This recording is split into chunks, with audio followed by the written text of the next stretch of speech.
What's up, troopers? We're here with another episode of Notorious Scoundrels, and boy, Mike, the level of engagement that we got on the last episode was off the charts. Thanks, guys. How are you feeling right now? I'm feeling great, Evan. You know, as many of you know, I just like feed me the anger. Give into your anger. Give into your hate. We'll get to that. That's it's not quite how I feel about it, but I think that this episode, the theme is going to be introspection and also activation counts. These are two themes for the episode. Maybe in opposition to the introspection. Ooh, they might be. They might be. Yeah. But yeah, we can promise plenty of good Legion talk, so please stick around. Wanted to do some business up front. Thank you very much to new and upgrading members, Seth Roche, Clismo Gamer, Connor McKinney, Michael Hardy.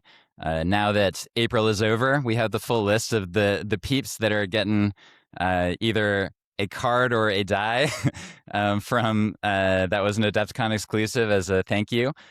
So any of y'all that were looking to just sort of like do it once and then back out, then hey, like that's okay. It's, you should only actually continue to be subscribed to us if you want to do it, and you think that we're the sort of podcast that you want to support from a takes perspective, from a are we good at the game perspective.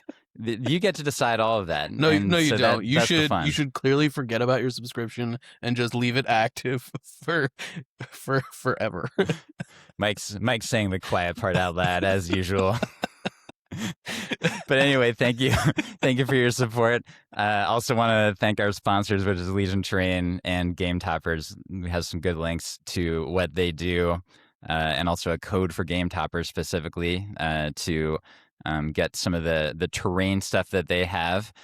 So please do check those out. And again, thank you to all the patrons who support us. And I do also want to say, like, on the Patreon angle, is that especially after this update, I feel like the level of discourse on the Discord, the Fifth Trooper Discord that we have, has been really, really good. It's been awesome. Like we have a lot of people that are posting cool lists.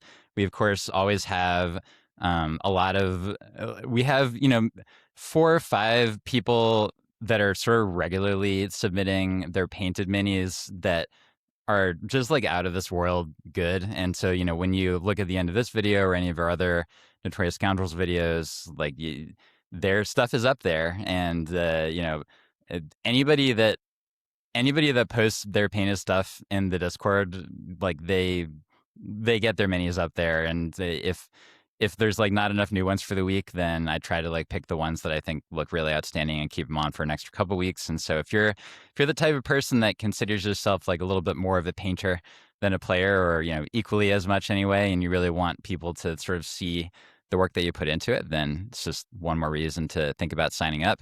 And yeah, contrary good discussion in the Discord. Contrary to popular opinion, we do care at least a little bit about hobby stuff.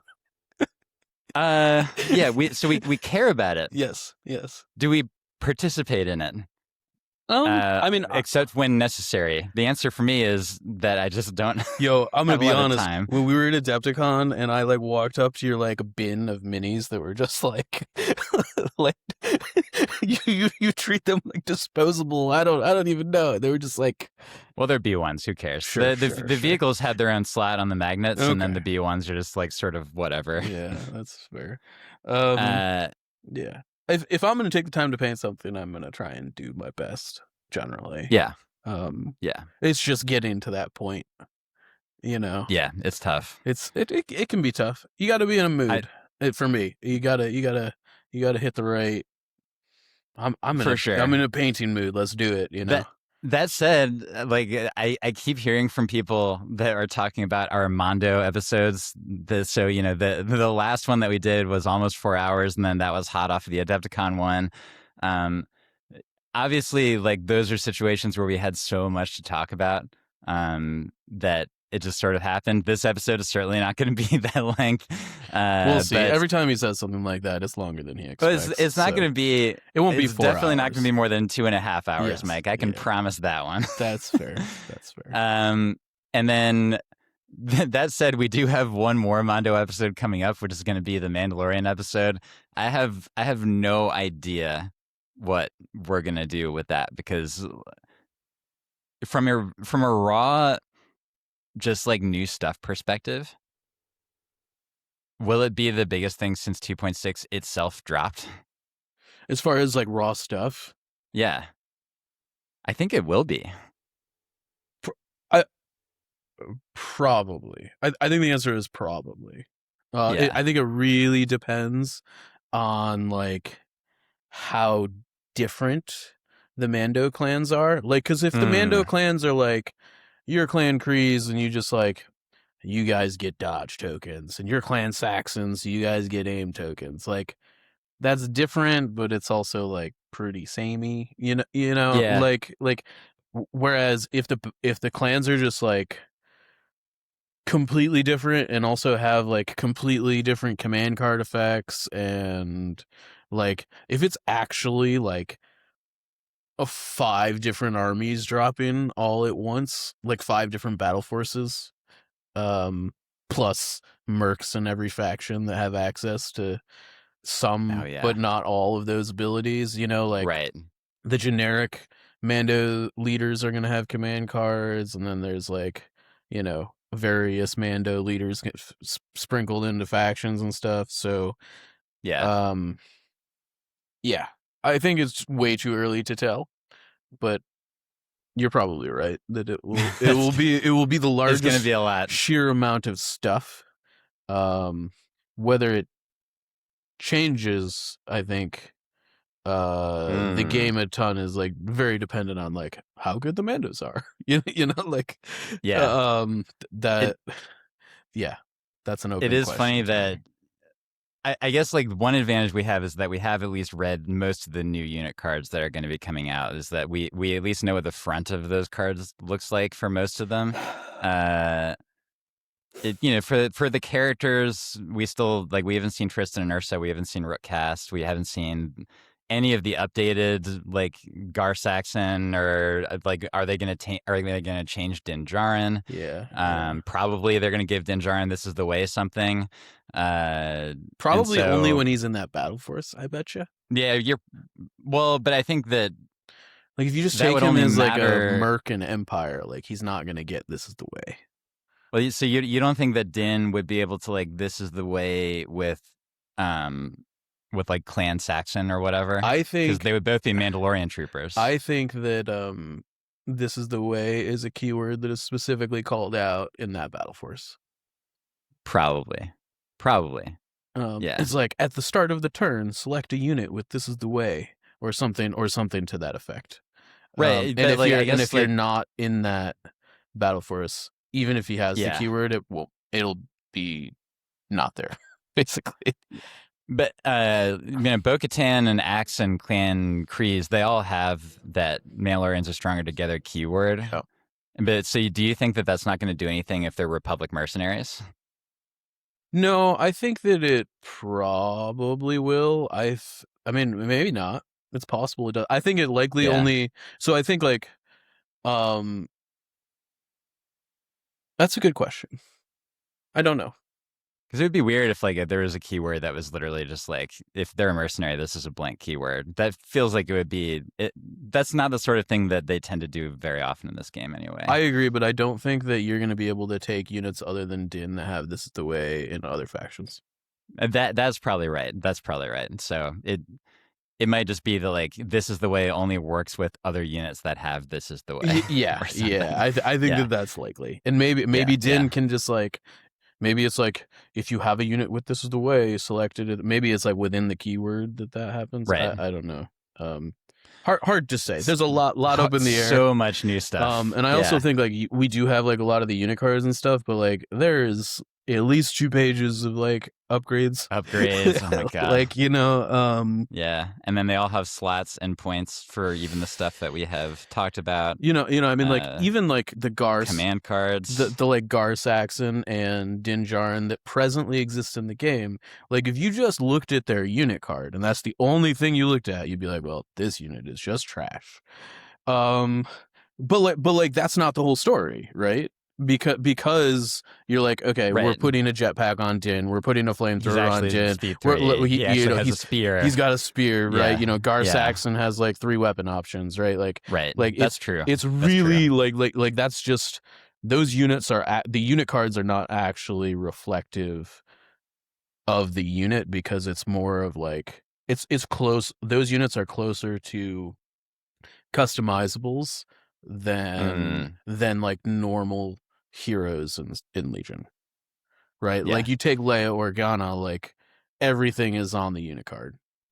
Yeah, right down to her courage value of 2, which is still maybe a reason I use that as an example. But like, good that we call that out. Yeah.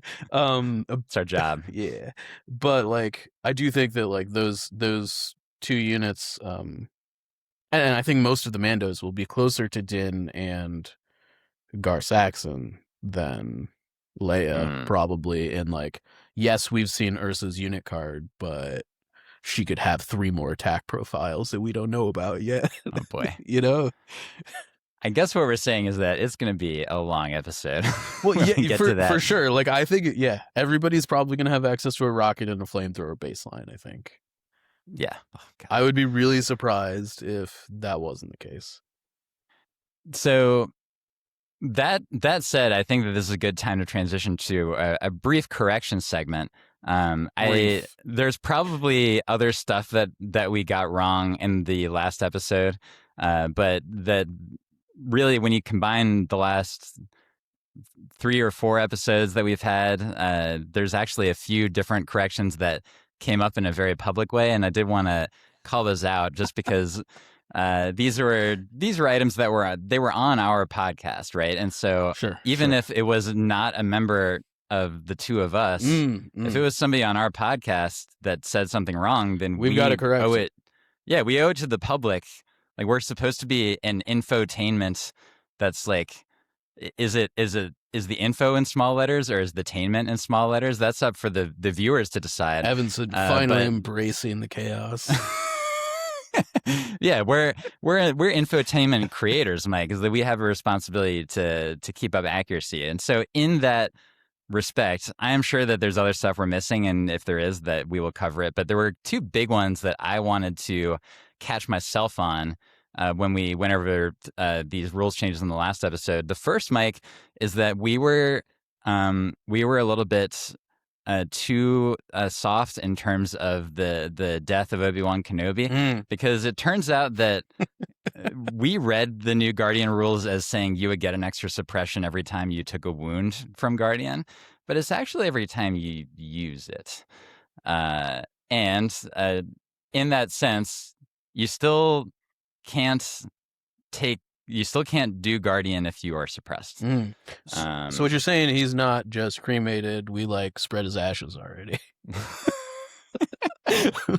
Hey, you know, like, if for one thing, you know, if Isaiah is saying that he's dead, then I would question, like, who are the other people in the world that are going to be able to find the diamond in the rough? I've got some local players that are pretty Kenobi centric. I'll be interested for sure. Like, it's not to say that he's the only one, but you know, he is literally the one person that I know of that was at Worlds last year who even had this idea of Obi-Wan Kenobi as a shield generator, and it worked, and like, I think most of his opponents just like didn't see it coming. Yeah. And that was probably a big part of his success was the surprise factor. For sure. And I think he would be the first person to say that. He obviously like knew exactly what he was doing, and there's so many other things, but it does feel weird. Like, was Guardian really something that was tearing up the dance floor? I mean, like, I don't know. I can understand that it probably didn't feel very good to play into, like, from like a play pattern position, like just having Kenobi like take 3 off the top of like every shot you put into the enemy army is like not super fun for the person shooting at that list.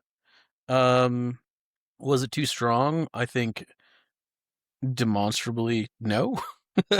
Like, Obi lists where it's not doing that well at Worlds, I can tell you that. Yeah.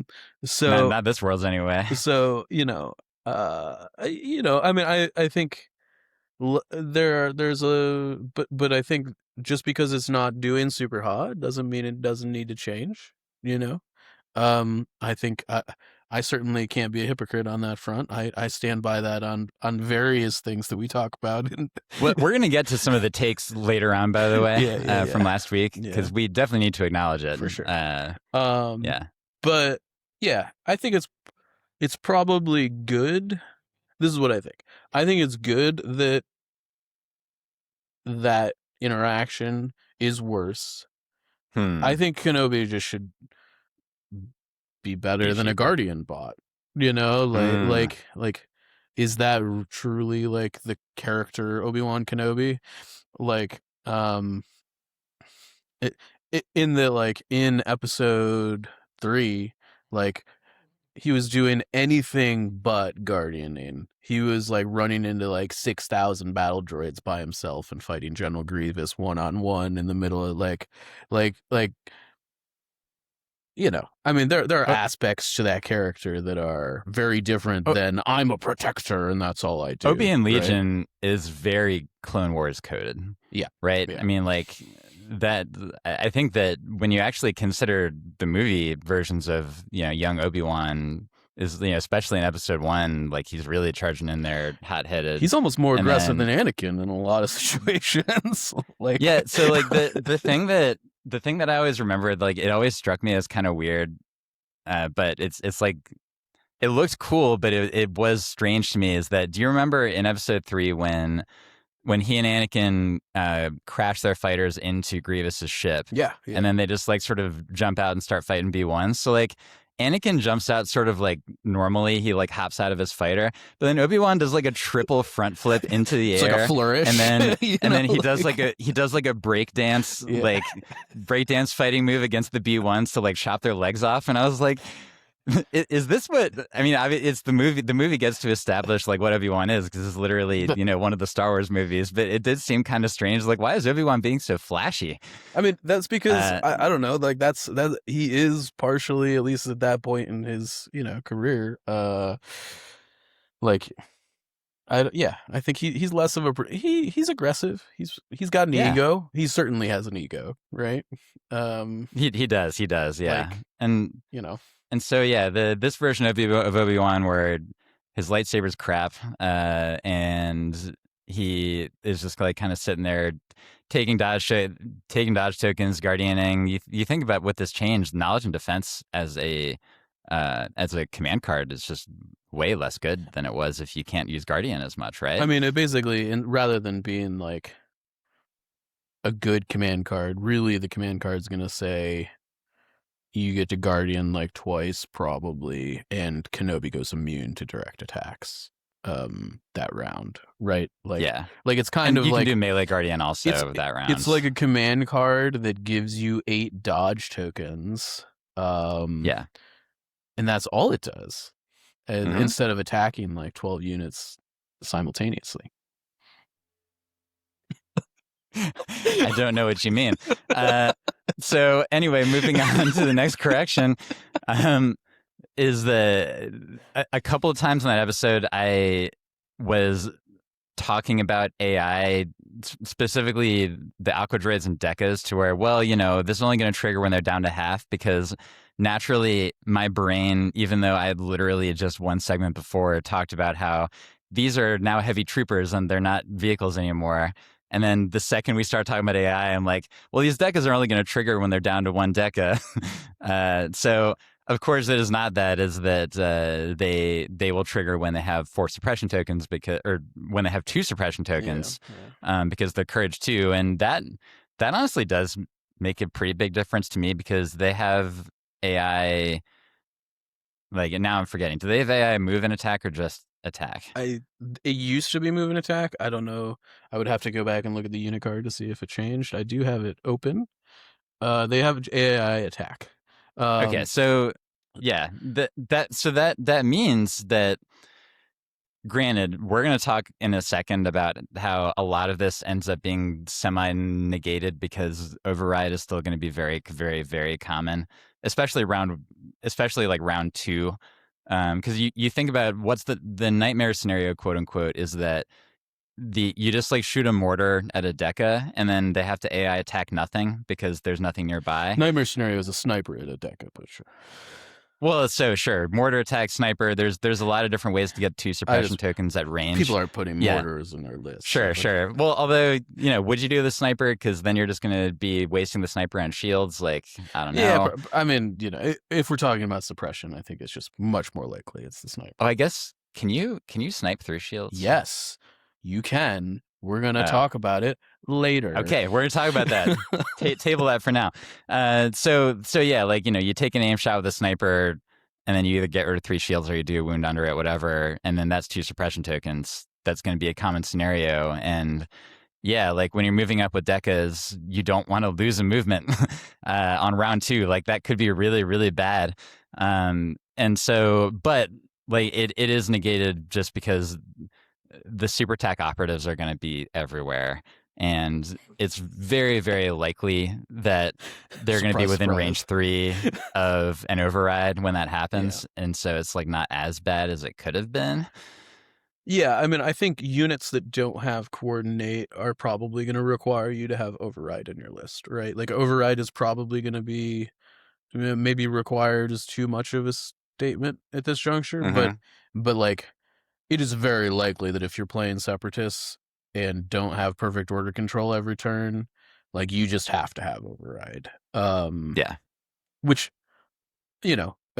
turns out is not a problem because it's on your good like, units, right? One of the best units in the game has override, and it used to be like I think you literally forgot that they have override. I did, because I think the thing that is going to be more relevant to that conversation is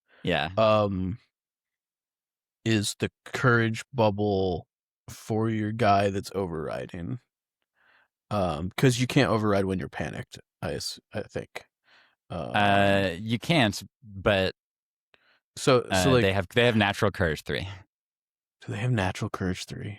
The operative does.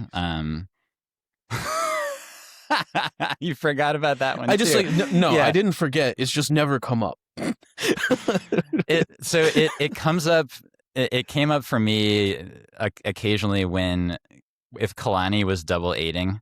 Or if he was double aiding back into Kalani, rather, like you get strategized to, you aid both the aim and the dodge back, you take 2 suppression tokens for it. You still got to get to 6 before it matters, though. Yeah, but that's why it came up, because my opponents would often ask me, like, are you putting your operative into panic range when I would put him on his 4th or 5th suppression? And I was like, no. Nope. So what you're trying to say is that it didn't actually came up. It just like you acknowledged. My opponents thought that it should be coming up, and I was reassuring them that in fact it is not coming up. Great, sweet. But I mean, I can see why they did it, because they wanted you to be aiding a lot with the mini, and so they didn't want to. I guess it's the only make it hard to do that. I think. Oh man. You can call me out if I'm wrong here, but I think it's the only unit with aid in the game that is more than Courage 2 baseline and also ignores suppression. I think I can live correct you. Yeah. Wait, also ignore suppression? Yes, that is correct. Yeah. Is there another Courage 3? Logray has Courage 3 and aid. Okay, all right. I don't play UX enough to have that memorized. Yeah, but Logray also tends to like not get shot for the entire game because he's literally hiding for the entire game. Sure. Probably so it doesn't matter all that much. Hands out less tokens, I would imagine. But I actually don't know. Yeah, like he does. He does hand out a lot of tokens, but it's still not quite as many as the combination of Kalani and the super attack. A couple more corrections, though. So this is where it comes up in terms of sort of us being responsible for other people's corrections on our podcast. So we have one for Will Pagani. This was on our Adepticon interview where he told us that every droid trooper was getting an update. Not quite true. Like, I know that the droid trooper keyword was technically changed a slight amount, but it was basically just to cover the fact that the other stuff happened. The changes came to vehicles with AI and then any droid trooper with AI. Yeah, like R2D2 like actually didn't change, right? No. Yeah. No. And then especially Dark Troopers didn't change because they can't get suppression anyway. And so like all this other stuff. Maybe they So should get a a little bit of suppression when they use their when you spend a pass token in that list. When they get to use their special ability like Kenobi, they should have to take suppression. They have a null courage value. I know. I'm just making a point, taking it to task. We'll get to the pass token thing later. But yeah, so that's a minor correction. But again, we have to be complete when we call things out. The next one is actually on Will Pagani, and this was when Will said on our last interview that that there are going to be 11 new unit cards from the Mandalorian set. There's actually going to be at least 13 brand new unit cards because we have all 3 of the generic things, and then Clan Kreese. We have 8 characters from the 4 main factions, at least 7 of which are going to be brand new. Yeah. So that's 11 already. And then you have the customizable ones, that's 12 and 13. Assuming you don't count the doctrines as individual characters, yes. Yeah, exactly. So again, if you think about 13 brand new unit cards that have never been in the game, and then X number of unit cards that are being updated, it's just like, again, that episode is going to be huge. But Will Pagani, I apologize that we did need to call it out because it's, again, our sacred duty. And then one more correction. This one's actually for Will Pagani. Also in our last interview, he stated during the interview that the Obi-Wan upgrade card could not use his weapon when exhausted. And it turns out that because it's some kind of a technicality that has to do with like the definition of exhausted, or maybe it's the fact that it's never actually matters for. I think it's the fact that the weapon doesn't need to exhaust in order to use it, or something. My understanding was because I think the wording that I saw on the forums or whatever was that if it doesn't have the like big green arrow for exhaust on it, it doesn't take away the weapon. Because it's an effect within the text rather than the big green arrow. Correct. Okay, yes. that makes sense. Yeah. So, yeah, briefly, it was suggested that the Obi-Wan upgrade was less desirable than it already was, and your mileage may vary. I'm not sure if we need to rehash what our opinions are on that one, which I don't think have changed since the last time we did an episode. But want to reassure folks that you can, in fact, use that lightsaber whenever you want when you're in melee with an ARF trooper. Yes. Go ahead, Mike. I was going to say they have changed, but just more in the same direction.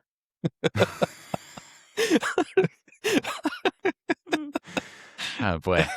We are going to be, again, we're going to get to the positivity and negativity stuff. That's going to be in the last part of the episode. But yeah, buddy. So stay tuned. But that's it for a correction segment. It's a little bit of a short one. I'm sure there's stuff we missed. We will be honest to ourselves, but I think that what we should do is that we should talk about the fact that we've actually played at least a couple games with the new rules. And so, Mike, why don't you start us off by telling us about the game that you got to play? Yeah, so I played Rebels, and I played... Why is that, Mike? What's that? Why are you playing Rebels? Okay, I mean, so I feel like I can be positive about this, and I'm going to endeavor to be. Oh, good for you. Rebels can now do what I want to be doing in the game, which is putting squad leaders into squads in like cool ways that feel like they aren't like kneecapping you, I guess. For instance, like you can put Luke in so you can put Luke and Jin into like shotgun squads, and I think they're like 75 and 78 for those 2 units so like it's 75 points or 78 points with a squad leader and a heavy weapon, right? Yeah. Which is very affordable. I don't want this to be perceived as a critique or a criticism or me crying, but that is either the same price as a clone infantry squad with a shotgun or cheaper, right? For a squad with a squad leader and a heavy weapon. Obviously, those 2 things are different, but just from like I am paying points to like put things in my list and like finding space for everything else, it is much more reasonable in Rebels to be like, I'm going to pay 20 points for squad leader because I have 20 points to spend. Yeah. And so, um, I wanted to try those upgrades out. And the other thing was like, it's like, okay, these upgrades are 75, 78 points. Like if you lose this core unit, it's like not a big deal. It's like not a big deal that your squad leader unit got roughed up. Like it's just Yeah. this is the cost of a normal core unit, basically. No big deal, right? Mm-hmm. So that was the main reason I was playing Rebels. Is because it's like I think it's just um doing the squad leader thing like way better. I think there's a couple of reasons for that. I think the SX-21 is priced like a heavy weapon should be priced at.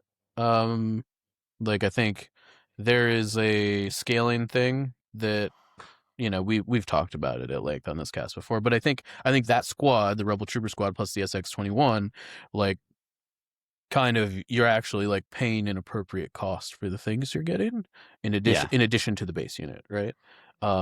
Like it's a big deal that you are like paying for a squad leader and a heavy weapon, and those two things are still cheaper than the squad,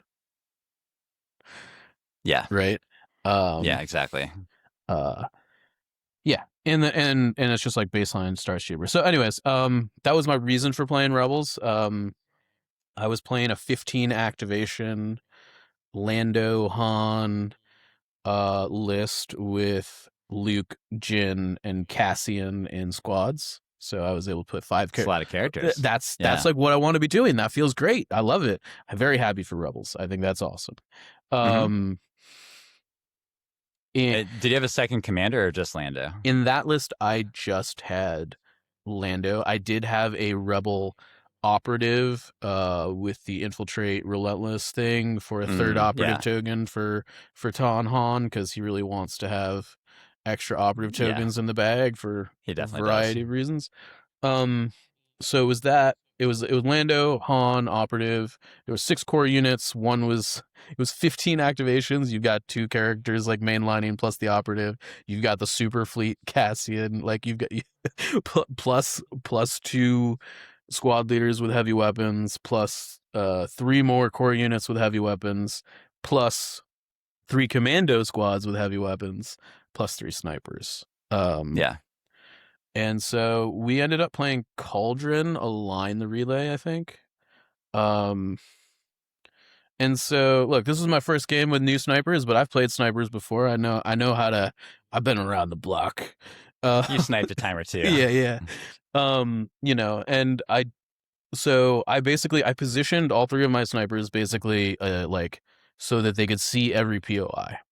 I was just like, this is a game about scoring POIs. I'm just gonna put them in a place where they can see anything that Uh-huh. contests a POI. My snipers can touch, right?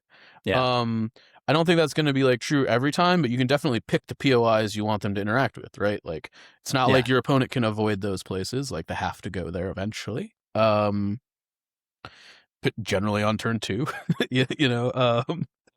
So like, so that's what I did. My opponent deployed extremely defensively against the snipers. He had 1 sniper of his own.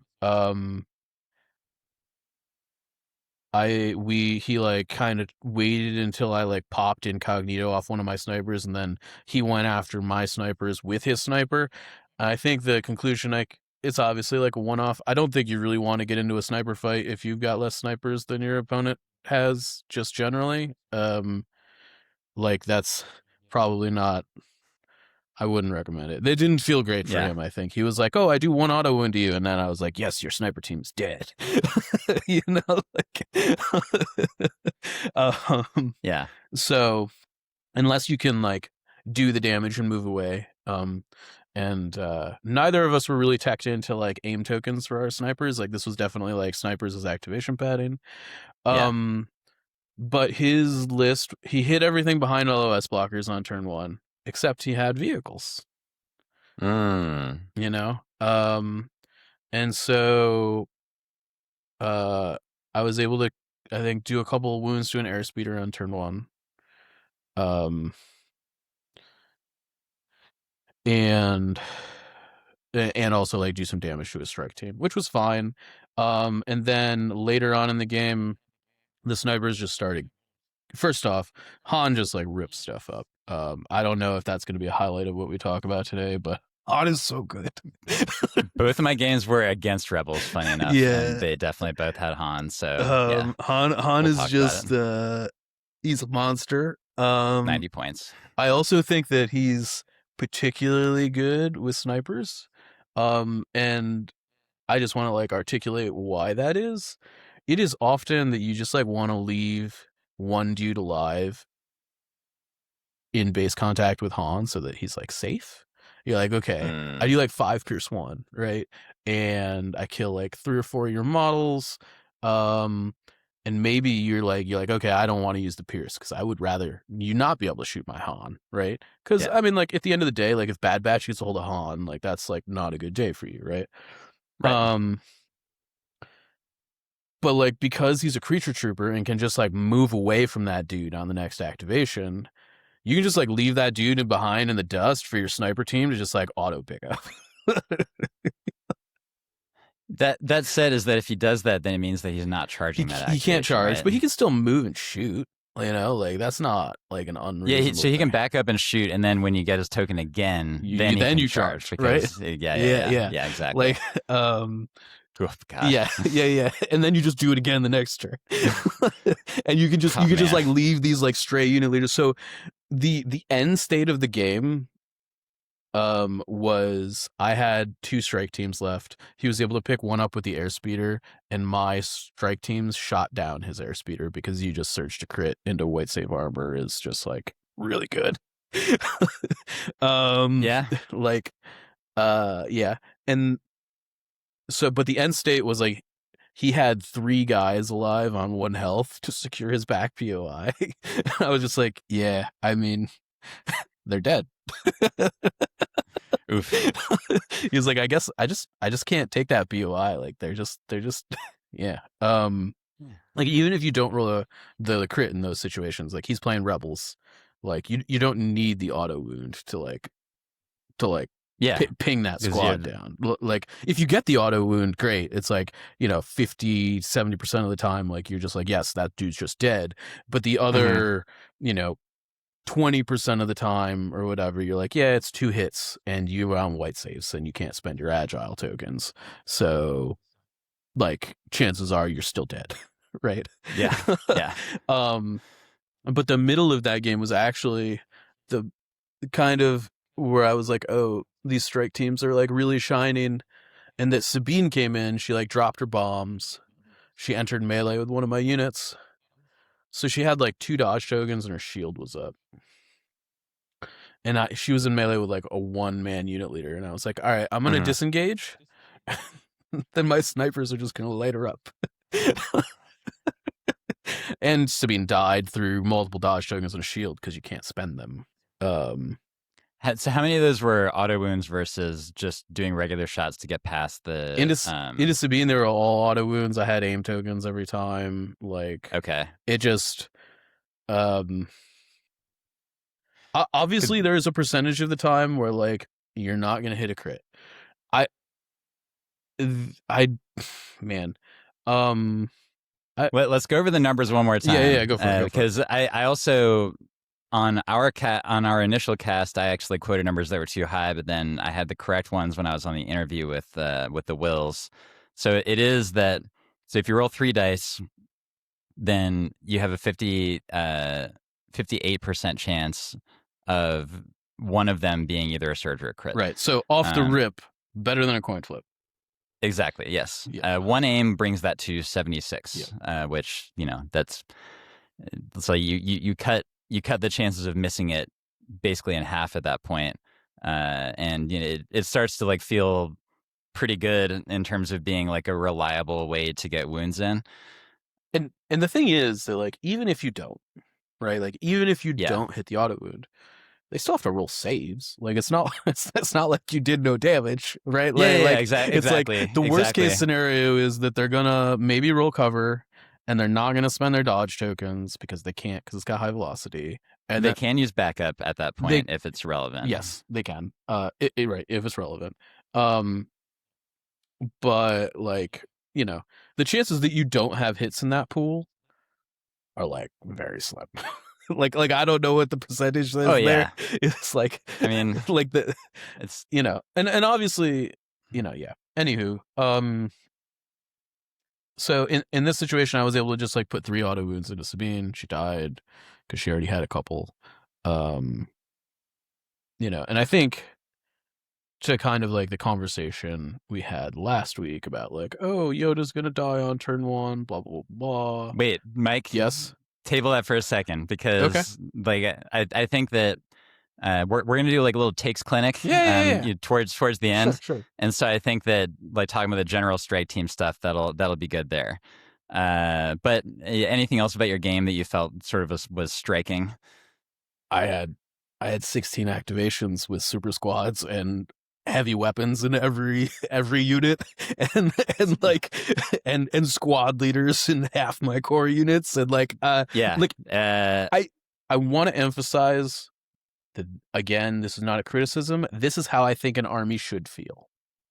I wanna like pin that, like shout it to the sky. I wish every army felt like that. I think it feels really good that you're like, I feel like I have a complete army that's like doing all the things. I have a bunch of stuff. I've got characters. I've got dudes and squads. I'm not like taking squads that are without upgrades because I feel like I can't take them. Like it felt really, really good. I think whether it's too good or too powerful is a separate conversation, but I think from how I wish this game felt for everyone, that list is what I want the game to feel like. So it's an interesting thing to say, because if everybody had access to that sort of thing, then it would be globally raising the stakes of what's possible, but it theoretically wouldn't have to upset balance by doing that because everybody would have access to it. Right. The thing that is being said but not being said here is that I do think that 3/4 of the factions do have relatively easy access to the sort of thing that you're talking about, and then there's trying not to be negative. Hey, and so, but it's my job to be a reflection of you, and so you're being a little bit too positive here. Yeah. No. We'll get to that in a second, but yes, like it just goes back to this age-old thing about is the clone trooper keyword an albatross hanging around the neck of Republic that's just like preventing them from being able to play armies that are like this. I think that we'll have a better answer to that when we know what the unit upgrades cost for the other Jedi in the High Command or in the High Council pack. I don't want to go down a clone trooper rabbit hole too hard here, but sure. I actually just like don't want to say the keyword isn't. It's not a keyword. The descriptor isn't worth anything, because it obviously is worth something. But often the units in Republic that have token generation, by and large, need those tokens themselves in order to be effective at all. And the only counterexample is arcs in round 1. Yes. Yeah. Like there are a couple exceptions. Yeah. There are a couple exceptions, right? Yeah. But generally speaking, like clone infantry gonna use their surge token. Yeah, they're gonna right. use it. Like they're gonna use it. Arcs after round 1, they're gonna use their aim tokens. And honestly, like we outside of like those 2 units, we don't really generate tokens for the most part. And there's Rex, but man, Rex just feels so killable right now. It's like and there's some units with like target and stuff, but again, like commandos need their own aim token, right? Like it's not Cody uses his aim token. Cody uses his lethal. aim token, right? Marksmen have to like find an aim token to like long shot and stuff. Yeah, they have to use somebody else's, exactly. Which is fine, but like but I think the effective value of the clone trooper keyword has like gone down, like to the point where like droid trooper is like definitely better. the glow trooper. And I'm not saying like obviously those two things are like very different, right? They're on two different units, and like Yeah, what those units would cost with and without those descriptors are like, you know, whatever. But I do think like droid trooper is definitely just a better keyword. I, I agree with that. like so yeah, I don't know. I think it's just like one of these assessments that like they're kind of paying for something that they probably shouldn't be paying for. Like they're I don't know. Anywho, that's the rabbit hole. Yeah, so activation count and rebels is also going to be something relevant with the two games that I played. So I played with the rapid interdiction force. Yes, I did do the thing, Mike. Yeah. I bought 4 teamers and instantly regretted it. No, I'll say this is that I think that there's basically two ways that I'm thinking about this, and I think that either one of them is like probably just as likely to actually be the case. Because the bottom line up front is that I actually do not think that rapid interdiction force feels super. It doesn't feel meta level competitive right now. It feels like it's sort of C plus B minus zone competitive right now, and so can I make a hypothesis and you sure, you tell go ahead, me Michael. if it hits home? Yeah, I feel like it's like the wheelbike Greg list that you're running now, just like you have no shooting. Like you've got no backup or support for like foundationally like what. So this is the thing is that so I played 2 games against rebels. One was an echo based list, one was a generic rebel list. So they both had Ton Han and Ton Luke. So I got plenty of experience against that business. And then the regular rebel list had a super Jin. It had a super Cassian fleet. The super Jin was in a rebel trooper. And also had a frag grenade was actually a nice combo, by the way. I can to see do that. like I can see that. a big dice pool. Again, rebels have the points to do it. It's like, Yeah, exactly. It's like you can afford those upgrades. And so in both those situations, I was functionally out activated. The Echo base list, because of double speeders, was actually like relatively low activation, but it still, with Han, did out activate me because I think we were tied. And does a dark trooper thing where like that's actually a big deal because you don't pick up a pass token. Yeah. And then against the rebel list, I was out activated and there was Han going on. And so the thing about like there's a lot of things about the rapid interdiction force. It has a whole bunch of pluses. The big pluses of which are that you can, in fact, if you want to do the crazy thing, and I did do this in my second game against the regular rebel list, is that you can dump 40 points into 5 copies of recon intel and create a situation where those guys are just literally going wherever they want to go, and they can do an overrun attack. But here's the thing, is that if you are doing that and you have 4 wheel bikes and Grievous, and then you are locked in, I personally feel like so you're locked into 3 core slots, and the cheapest one is 55 points, right? So that is actually taking, and that's the Geos, like and Republic. I don't think the Geos are the good one, because the one it does feel sort of like Republic, but the way I feel about this list is that what you should be doing with those 3 core slots is actually just doing BXs instead. Sure. And so what I did was I just did 3 of the 66 point BX with Vibroblade. And it's definitely a better unit for sure. It's a better, it can actually fight, right? Yes. And also you don't have to worry. That means that you don't have to worry about command bubbles at all for the entire game, which is nice because everybody is just Courage 2 or vehicle. Sure. Yeah. And so that's like a helpful thing to not have to worry about in a list that is very immobile. And both of these times I skipped the stats because they were actually a little bit too expensive, but I did either Decas or Spiders or like a combination of the two of them. I was basically just trying a couple different things out. But where you end up is that your list is either 11 or 12 activations. We're going to get to what activation count is these days, but if you are that much, then it means that you create this situation where you could have like 2 or 3 whale bikes plus Grievous that have not done their dive yet, but your opponent in their bag or in their pre-deployment zone that they still have like Ton Luke and Cassian fleets and like Tauntaun. Hanton or a proton charged commando unit. Yeah. And when you like do the math of, okay, I could do a dive in order to do one overrun attack, and then like my whole bike is just going to die because it is, being sacrificed to one of these units. Like it just doesn't make sense to do that. And so then doing the recon intel thing, it starts to really not make sense at that point. And so then, but then what are you doing with the bikes on round 1?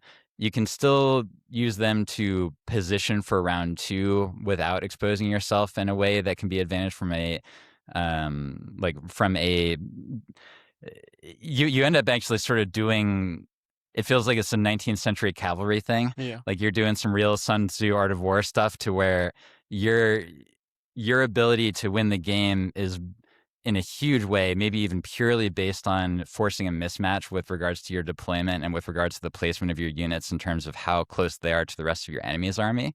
And you absolutely have to do as much of a mismatch as you can, because if you do straight up fighting, like with this wheelback army against any other army out there, like you're just going to lose. Yeah. And so, and I don't think I'm not sort of like denigrating the idea. Like I think that it's a cool thing. It's just that in some scenarios, setting up that sort of like a cavalry mismatch is not actually all that possible, because if you have close the pocket failed negotiations, then it's just a big fight in the middle. And like, yes, the stuff on the edges can matter there, Yeah. but it matters a lot less. Oh no, I mean, the person that's going to win that game is the person that wins the fight in the middle, right? Like that's right. just And so what it is. and these things, like, yes, Grievous himself can win a fight, but he's also, far from invincible. I mean, I think and so the list has got to rely on like Wheelbike Greg doing the spinny thing, and then the other wheelbikes coming in after and picking up the pieces, right? That's the thing, though, is that if you're out activated by your opponent, then it becomes a lot harder for Wheelbike Greg to be effective. Yes, I agree with that. If he is getting, so like if he can't go last, then he ends up being 2 moves away from where he really wants to be to set up the good 1-pip. Yeah. Not to mention the fact that, let's just be honest, pretty much every rebel list is gonna have Han in it. That means that, I do feel like I'm pretty confident at this point. Like, if you don't put Han in your rebel list, like, I agree with. I honestly agree with that. You're actually just wrong. There are very few units that like I actually feel that way about. I know that contrary to maybe like what I say out loud, but like Han is actually mandatory. It does feel it. And so you're talking about around a quarter, maybe even slightly more, because Rebels are going to be very popular, of your games, to where change of plans is basically just going to come down around to the point that it's so good. It's so good. There are situations where you could do a mind game thing as the Rebel player, because like what I would typically do as a CIS player in that situation is that I would put down a 2-pip. Sure. So like either preservation protocols or pincer attack, because that way you can get an order onto.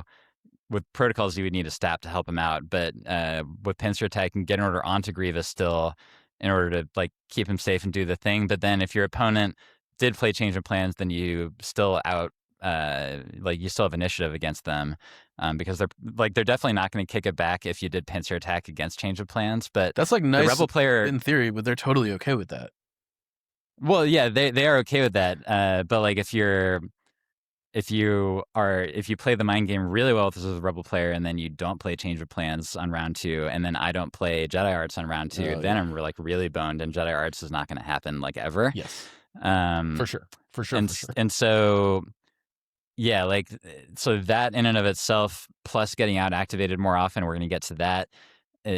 Grievous in general is a little bit weaker compared to the field because of all that. So This is where I'm gonna disagree with you a little bit. I actually think he's specifically worse in Rapid Interdiction Force. I think CIS lists generally are going to be able, like normal CIS lists with Wheelway Craig are he's gonna be as big of a menace. He's still gonna be very good as he is right now. I agree with that. I think that specifically in the context of RIF, because it's going to be lower activation if you're trying to cram all those wheelbikes in. You just can't load like 6B1s or 6B1 equivalent. Yeah, exactly. Like costed units into the list on top of what else you're doing.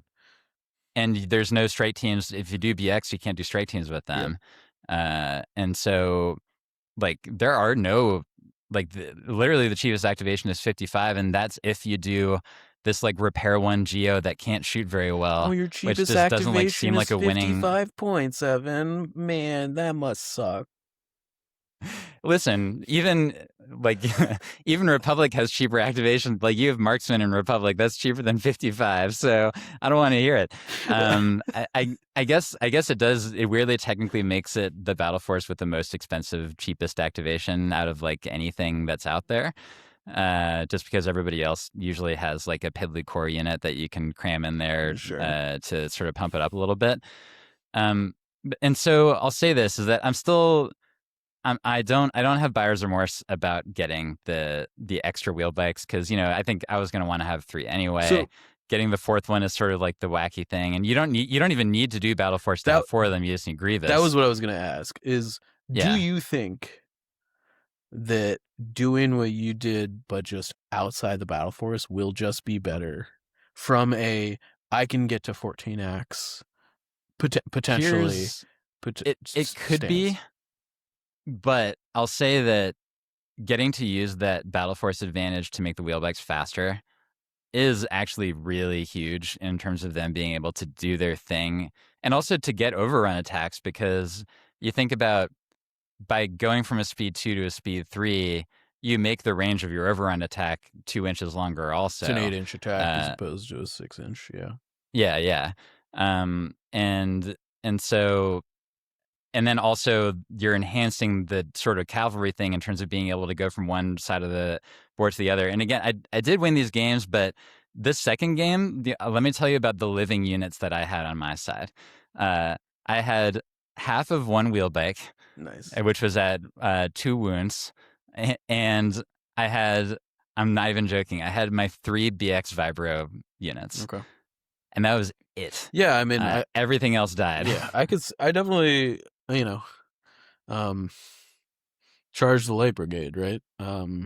It's the first like true cavalry list in Legion. And I think that that's very cool, and it is very fun to play, like, for sure. And so I am going to be busting out quad wheel bikes in the future. It may or may not be in the actual battle force. I do think that as time goes on, that probably a big adjustment that I think will actually help the battle force is that I think that crab droids actually should be 10 points cheaper than what they are. Because if they're coming out at a baseline 70 and then you have to put a weapon and a protocol on there, is that you have an almost 80-point unit that has pretty good defense but kind of middling offense, like, no matter what. And in that list, it wouldn't even be making, like, your only troopers already have, like, you give scout 1 to your operative and that's it. Like, your troopers already have infiltrate at that point. Sure, you're giving it to like a super tech or something. Yeah. And so I really would like to play crabs on that list just to have more diversity in terms of like the units that I can pick. But because I will say this also, is that a spider that can go, you can overclock it and then either limit or override, or you can just plain use the advantage token and make it so that it does an overclock speed 2 and then a speed 3 down to speed 2 from the immobilized token with a flamethrower spider. Like, that can get really far. And I did totally, absolutely immolate Cassian before he could even shoot me in that second game. Sure. Because I did an overclock followed by a speed 3 -1 spider move and just like got the flamer there. And then on top of that, you can use like the second part of the Battle Force ability is that you can just get a dodge token. That means that anything with defense protocols, which in that list means spiders or crabs. This is another reason I want the crabs to be cheaper. It's just that like you have really easy access to dodge tokens. And so yeah, like I will say that I looked at, we only have 1 weekend's worth of data, and there were no big con level tournaments after the changes. But over in Europe, there were a couple tournaments where RIF won the tournament. Sure. Like going 3-0, and they were either 11. I think they were actually both 11 act with the recon intel stuff. And so it's very possible that I'm just missing something in terms of what the utility is. But the last thing I'll say is that we talked about the offense potential and about how it has a lot less shooting than the list that I did before. It just has less offense potential in general against two specific scenarios that are both really common. Mm-hmm. One is armor, sure, right? Because you have impacts two if they're both alive on the shot, but then you're doing these two overrun attacks where if they have weak point, then it's really good. Sure. But most of the army you run into actually doesn't have weak point, if we're being honest. And then so that way you're not actually, you're doing these 3 dice attacks where you're literally like either crit fishing or that you're hoping armor 1 or 2 is like really effective all 3 of them to hit. But yeah, armor 1 and armor, especially armor 2, where against ATRTs in that second rebel list, I was like, well, I just need to crit fish with all of my units because that's the only way. Well, Grievous just damage has to kill on them, right? Like, right, but the thing is, in that game, Grievous had to go against my opponent's weak side where their soft targets were, because if he goes against the hard targets, then he's like dying, and so. Yeah, and so there's the armor, and then the other situation is nimble dodge, where you're doing these overrun attacks and nimble dodge over and over again, and just like achieving nothing, and then you're not even getting suppression tokens on there. That part feels tough. Defensive effects that repeat themselves against small attack pools are definitely really good against the wheelbikes. Like, yes, for sure. And I feel like. I wonder, would it have been really crazy to give Impact 1 to the overrun attack on the regular wheelbikes? I'm actually kind of surprised that they don't have RAM. It has no keywords on any of it. I don't think it. I'm glad it doesn't. But like, I am a little surprised that there's no RAM on like the overrun attack. Yeah. And there's no, so Grievous has RAM and scatter on his overrun attack. And so like and I'll say this is that I think that I'm in a place where the Temu, like I think we were hot on it because it does live for a long time. But if we're going to be in this scenario where there's so many situations where it just doesn't do any damage, I wonder about how good it really is. I mean, like I definitely, so this is, if we're talking about hot takes and stuff, definitely was looking at a Temu world where like 12 activations was like, right, like the top end, right? Like yeah. That's definitely not the world we're gonna live in. So like, so I do think that the picture is very different, right? Because like I do think a list like this is like pretty dependent on your back end being able to kind of like negotiate a way into the situation safely, right? Yeah. And if you can't do that, like that's not great. Like you just like generally like I mean I kind of feel I feel similarly about arcs, right? Like arc heavy lists that are like 501st, like we're gonna take 4 arcs, like we're gonna try and charge in there. Like that's not really a reality of the situation. Obviously, those units are like more effective like other range bands too, but like you definitely want to end up charging in there, and the idea that you're gonna have like 4 units charging all in the same turn is like that's like a pipe dream, right? But the wheelbikes have to do that. Like yes, they have no choice. Right. Like that's their only mode. Yes. And I think that when we were talking about, okay, like you get a stap attack every round, so A, you don't get the critical, but B, as importantly, is that when you talk about staps, that they functionally always have a name token available to them because like staff should have link targeting array and you should be able to get the mortars generally. And so, these guys, they never have mods. They do surge to hit, so obviously that's a mod in and of itself. But, you're again, if you're in those situations where you literally need to have more than one hit in order to achieve anything, and then you get like the hit blank blank twice in a row against a rebel trooper, and you've literally achieved nothing, not even a suppression token, like that's tough. I will say, and I don't want to like take away from the games, but I do think rebels are probably the worst matchup for those. Just from these, like all that list is, other than Wheelbike Grievous, is a large amount of small die attack pools.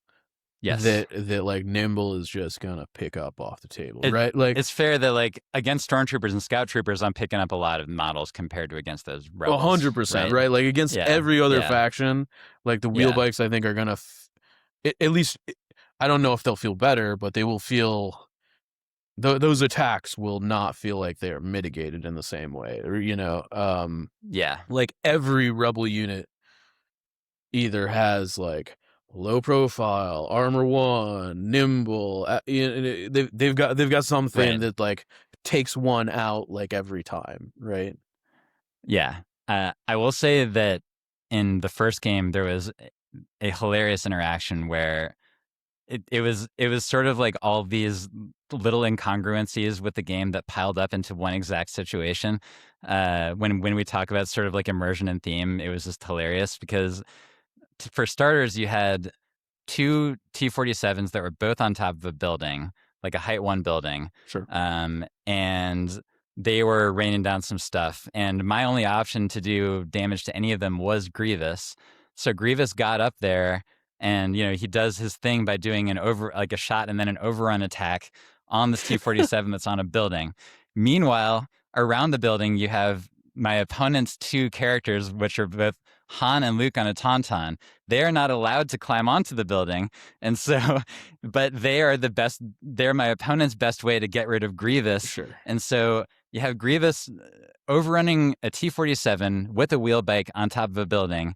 Meanwhile, Han and Luke, like Han is literally just shooting. Dude, they're just like shooting their pistols. Grievous, and Luke is like throwing his lightsaber at Grievous over and over again because neither of them can actually get up there to melee Grievous. I mean, I guess he's immune melee pierce. It wouldn't be any good anyway. Yeah. But yeah, like sometimes Star Wars Legion can be silly. I think that specific scenario is, not going to come up every day. No, but it is worth like saying that the fact that Hantan can't climb is actually going to come up a decent amount. I mean, sure. I think it will. I mean, I'm not saying it won't. I just like, oh, he's got a drawback. Not okay. He has one. The other drawback is that he does not like he does have independent dodge, but he doesn't have any pierce immunity. So the uncanny luck is not going to help him against like big piercing attacks. And I did kill Han in both those games after he attacked me like twice. But generally, and in those games, he didn't pay for himself, to be honest with you. But I do think that most of the time he probably still, even though he is going to die, probably. I think if you attack twice, generally you're getting close to his points back most of the time. Probably, yeah. And then it did. He sapped more than 90 points worth of attention away. Yeah, right. For sure. Like I feel like that's going to be a constant thing. But yeah, boy, again, BXs with Viper Blades, man. Yo. That is a really good 66-point unit. I appreciate them getting cheaper. Moving on. Look. So, yeah. I will go back to what I was saying about Rebels. I'm happy for CIS players. I think it's a really cool unit to have access to. Yeah. It's fun. It feels cool. It does a lot of awesome stuff. The Asajj Dioxis squad is insane. It's very good. Very cool. Yeah, it's good. It's good. So we're going to talk about the global take stuff, but first we're going to take a little bit of a detour because the second, like, the corrections wave came out for a couple of the, like, there were some errors that like, decas got fixed to what we expected them to be. They were in fact actually speed 1 at base. Boy, it would have been cool. But there was some new information that came out with this, which is the actual content of the Ohnaka gang command cards. And to be clear, are you just going off the stuff that I posted in chat before? Yes. Okay. This is the stuff that I found. There could be more changes. I just want to iterate that before we go down this rabbit hole, because the CRB was notated with the changes, like the edits they made, but like the other documents were not. You kind of had to know to look for them. Like the only reason I found the command cards is because I was waiting for those command cards specifically, and there's a couple other things that like I went looking for and found, and so it's entirely possible this is not comprehensive. This is just what Mike found in 20 minutes. We're back. We had to take a brief detour to sort of double check on these changes so that we can give you only the most correct information, because that's literally what we do 100% of the time on this podcast. So Deca got changed to what both Deca and wheel mode, I should say, got changed to what we sort of expected and understood them to be. There were some like little things that were messed up in both of those, but Sniper Team actually did have one functional change. When I saw that there had been a change in Sniper Team, my hope was that it was going to mean that backup matters again, but of course that's not what it is. But the change is that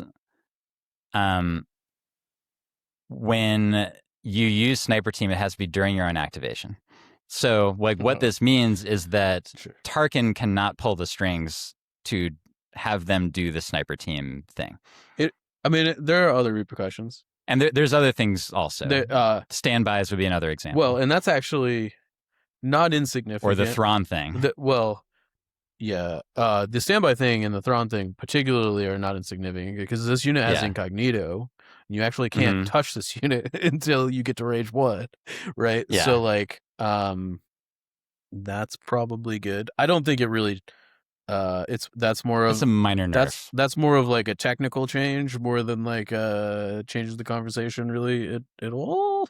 And notably, you can still shoot the gun. You just can't use the auto wound. The Sniper Team rule, right? Or the upgrading dice thing.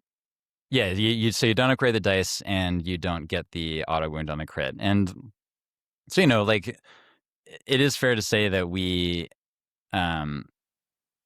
were concerned about the possibility of doing 4 chances at an auto wound per round. And so it looks like that's not in a Tarkin list. I mean, sure. You will be able to do 4 if you have 4 strike teams, which is something that's possible in Guard specifically. Yeah, I guess. I mean, sure. But this is a thing you can do. Yeah, we'll probably talk about that some other time in terms of the sort of the new version of 501st. But it's a change. So that. I'm glad that was clarified. It is the sort of thing that makes sense as being something you should only be able to do on your activation. It felt a little bit exploitive that Tarkin could just like do the Sniper Team thing, but I think I think this is much more to do with like the standby incognito interaction, probably, right? Like because that actually feels pretty degenerate.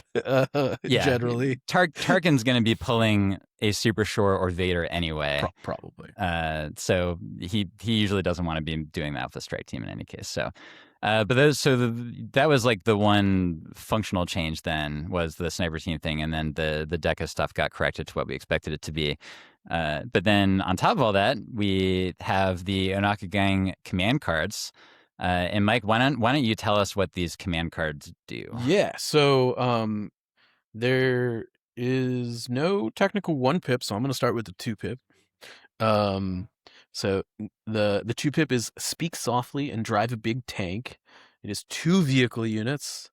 And when a unit is issued an order with this card, it may make a free move action or gain 1 aim token or 1 dodge token. So this is basically Padme's 2-pip for vehicles in this battle force, essentially. Yeah. It's No time for slow tanks. Yes, yeah. It's. I mean, a free move on those things is huge from a distance perspective. I mean, Oh yeah, I definitely think I don't know how many out of order effects, like out of activation effects, allow you to move vehicles outside of like overclock. Um, but it's low. And this does allow it's you true. to like outside of activation, like LOS block troopers and Mm-hmm. stuff potentially. Yeah, So correct me if I'm wrong here, but the wheeler doesn't have reposition, right? it does not. So this does make them a little bit more flexible to move. Yes. Um, and I could see this being like, your you move your wheelo onto the board turn 1, your super squad gets out, your super squad shoots, and then top of turn 2, your wheelo steps in front of your super squad. Yeah, and it's like the other effect that we didn't mention is reinforcement that can move vehicles outside of Sure. activation. Yes. And so you can do a similar sort of thing to what Kalani 3-pip does, to where you can sort of leave troopers in a vulnerable position, but then you use the reinforcement move to. You used to be able to do this with Aqua's cry. You can't do it anymore, but that you could still do this in other situations to move vehicles around to then like block them afterwards. And so like the exact scenario you talked about, dump out of the tank, do a shot, and then the tank is behind the troopers, but then you can do this to get the tank in front of the troopers again. It seems pretty nice. You definitely need to plan ahead. Yes. Because these, obviously haven't had the experience of playing with a Wheelo yet, but the lack of reposition on a long base vehicle is going to be more of a limitation than I think most people give credit to.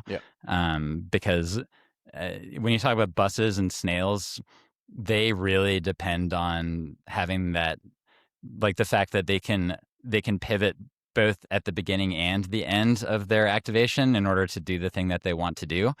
And these guys can only do the 90 degree at the beginning of the activation. They don't get to do the reposition at the end, like they have the regular vehicle pivot thing. Actually, to that end, this card is technically different than Padme and Leia's 2-pip, and that this does actually give you an action. It does. Those are speed 1 moves, so they're not actually actions. I don't know how much that would matter. I mean, it needs to be an action so that you get your move, right? Your pivot or whatever. I think that even just a regular move, which is what you get from overclock, that you still get the pivot. Okay, so I guess that's not maybe functional here, but I don't know. I'm not sure why the move action part matters. It may not actually matter, but it is there. I don't know. It would have mattered if they in the past if they have relentless or steady, but alas, not true anymore. In the before times. What's the next one? Yeah, it's a 3-pip. It's I Smell Profit. It's 3 units. This round, allied Raider faction units have Eyes on the Prize, Low Profile, and Nimble. So this is actually, on the surface level, I was like, I don't know how good this is gonna be. However, this actually like gives swoop bikes low profile, which is pretty good with light cover. So, and it also like it's everybody. I think is everybody in that faction a raider? Like it's not like everybody's a raider. There's no non-raiders. So this is just like your army has Eyes on the Prize, low profile, and nimble.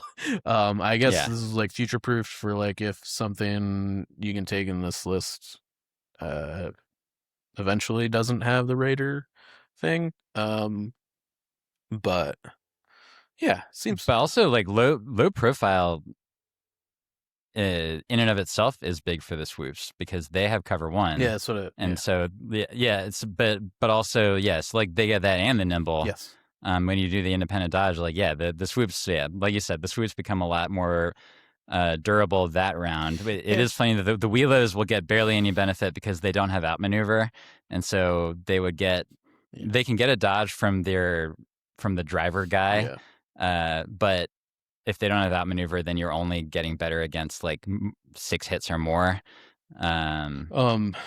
Also, I think it's actually pretty good on the weak ways too, just because Yeah.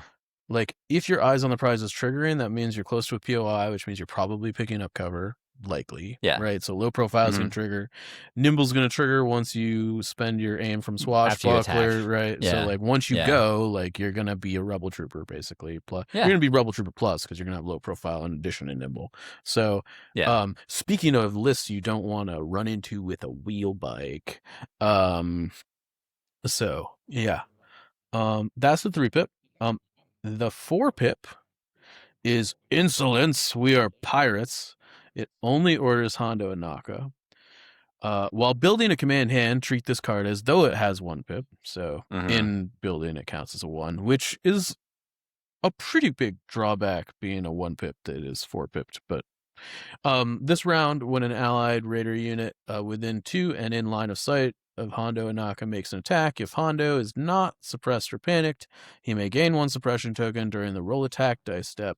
If he does, that allied raider unit gains surge to hit during that attack. So I 4-pip very good with Hondos like just the whatever the keyword is that allows it does give him courage for that round. It does. So that does help with not being panicked, for sure. This is like standing orders that like triggers that has like extra bonuses for him. Which very good. I think this is fighting his 2-pip though, like pretty hard. I think it's his 2-pip. Whichever the one is where you like take suppression on him to hand out tokens. Yeah. I think that one might be. I don't know which one's better. I kind of feel like you can only play one of them because at the end of either card, you're going to have a billion suppression tokens on Hondo. And like you're probably not going to be able to play the other one effectively the following turn, I think. Well, so his 2-pip is the one where he can dump the suppression tokens onto somebody else. I mean, it's 3-pip. The 3-pip is the one where he gets the suppression in order to give out aims and dodges. Yes. Yeah. So I don't think you can like back-to-back those cards, which is definitely what you would want to be doing. Yeah, and so this one makes Hondo better that round than his 3-pip does. Yeah. And it makes him courage 4 rather than 3. And also like his 3-pip, you can keep doing that until he is actually panicked, whereas this one actually stops when he's suppressed. Yeah. So he would be able to get up to 5 suppression and keep taking tokens on with his 3-pip, but with this one, once you get to 4, you have to stop using that effect. And I think the tokens are probably better than this effect because the tokens are like going to trigger Swashbuckler and stuff. Whereas this one's like the net effect of this is this will likely add +1 hit to every pool, roughly. If it's not surging already, I don't have their unit cards memorized at this point. But like I assume that basically everything in this battle force probably doesn't surge if this is a command card in it. So, but also like an aim token is roughly also +1 hit. Plus, it's gonna give you a bunch of other effects. So I feel like that command card is just kind of like I could definitely see like playing this battle force and just not taking this command card. Range 2 is a big limitation also because I think Hondo, I don't know, obviously he would get 4 outmaneuver dodge tokens on this round, and so like that in and of itself is going to protect him, but it does feel like if Hondo is going to be killable, I mean, like he's going to have a huge target on his head in this battle force just generally. For obvious reasons, and he is tough to kill, so like I don't want to downgrade that, but if you're talking about you're taking 3 command cards out of the pool, and then I guess like so it's never going to be less than a courage 2 bubble because of the raid party leader, as long as that tank is still alive. Yeah, I guess let's actually like does Hondo actually have that big of a target on him? Because, like, I feel like the good command cards that you have access to are actually the Battle Forces 2 and 3 pip. The 2 and the 3. Yeah, like all the like Hondo specific ones are like fine, but like not that big a deal. Yeah. I think like the I Smell Profit is definitely much better than any of Hondo's cards, I think. Yeah, I mean, handing out the token seems okay. I was trying to figure out like what's the round 1 play. You could play the tank move on round 1, right? Like to basically give the tank a scout 1. And then you would be dumping out 2 of, like, if you're transporting stuff with that tank, then you would have to dump them out when you do it. But like that is the way it would work, right? Like if it's undeployed, you do a move action with a command card, they would just go out there. That increases the attack range of the tank, in terms of being able to actually like get out there and do round 1 attacks. They would have orders on them, so you could choose when you're going to be doing that in the round. Yeah, all of my like Legion intuition says that that's like not a thing you probably should do, but I could be wrong. Probably not. Like it's a cool thing that you could do, but like Yeah. that's a big base. You're gonna make a speed 1 move, and then like you're probably gonna need to move again and then shoot. Yeah. Which means you're gonna be pretty close. They want to be close. Like, isn't it range 2 to have their full pool? Yes, my point being that like it's not unreasonable that Wheelo tank just dies on turn 1 if it's like like is where I'm headed with that possible conversation, particularly in the snipers that are surging to crit.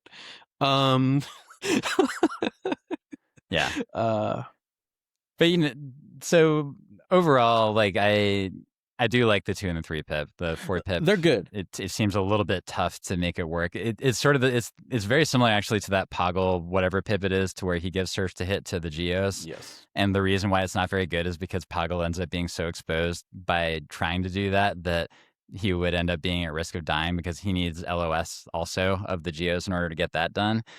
This is definitely better than that card. Poggle lasts less long than Hondo does. And this doesn't require you to be LOS of the target. Oh, Poggle's LOS the target. It's not the Geo? I could be wrong because it's been a while. Oh, man. But I'm pretty sure Poggle has to be LOS of the target. At least at one point he did. That command card also got like a little bit rewritten at one juncture when 2.6 got updated.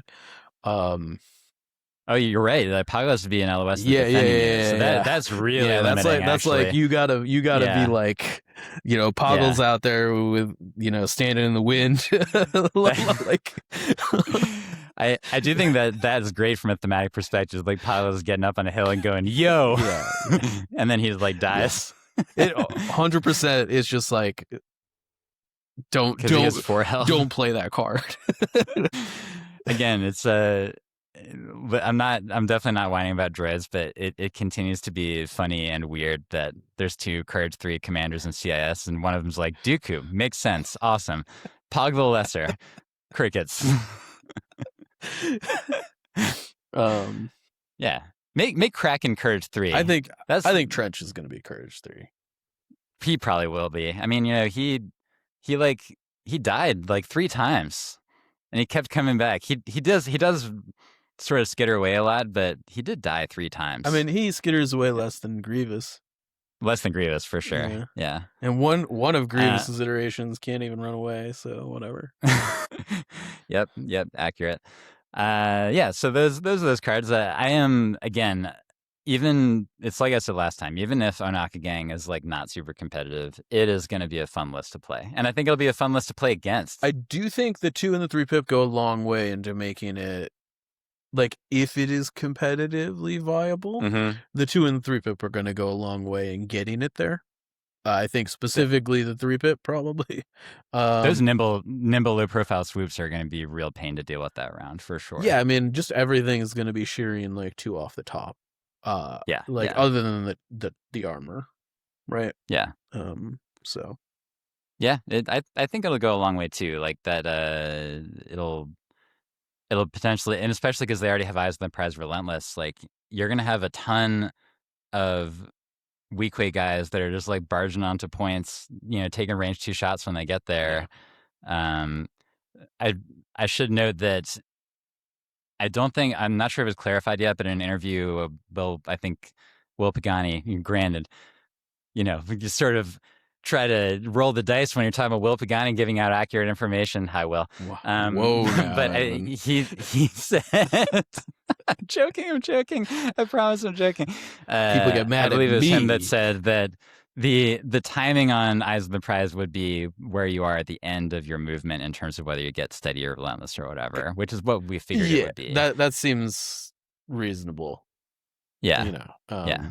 Because that's when it would actually matter in terms of actually like triggering it. So it will be fun. Like, guys are going to be just rolling up on points and taking shots and getting some dodges and just having a good time. You definitely are going to be able to win games with this Battle Force. It's like it's not bad. Yeah. Like, yeah. It's just, it's very siloed, which is good. Yeah. I'm excited to play it. All right, Mike. Yeah. Let's do a little bit of Takes Clinic. So last episode, aside from being very long, is that we had a lot of takes. A lot of them were hot, and I want to make something. I want to make something clear because I feel like subtlety can be easily lost on the internet.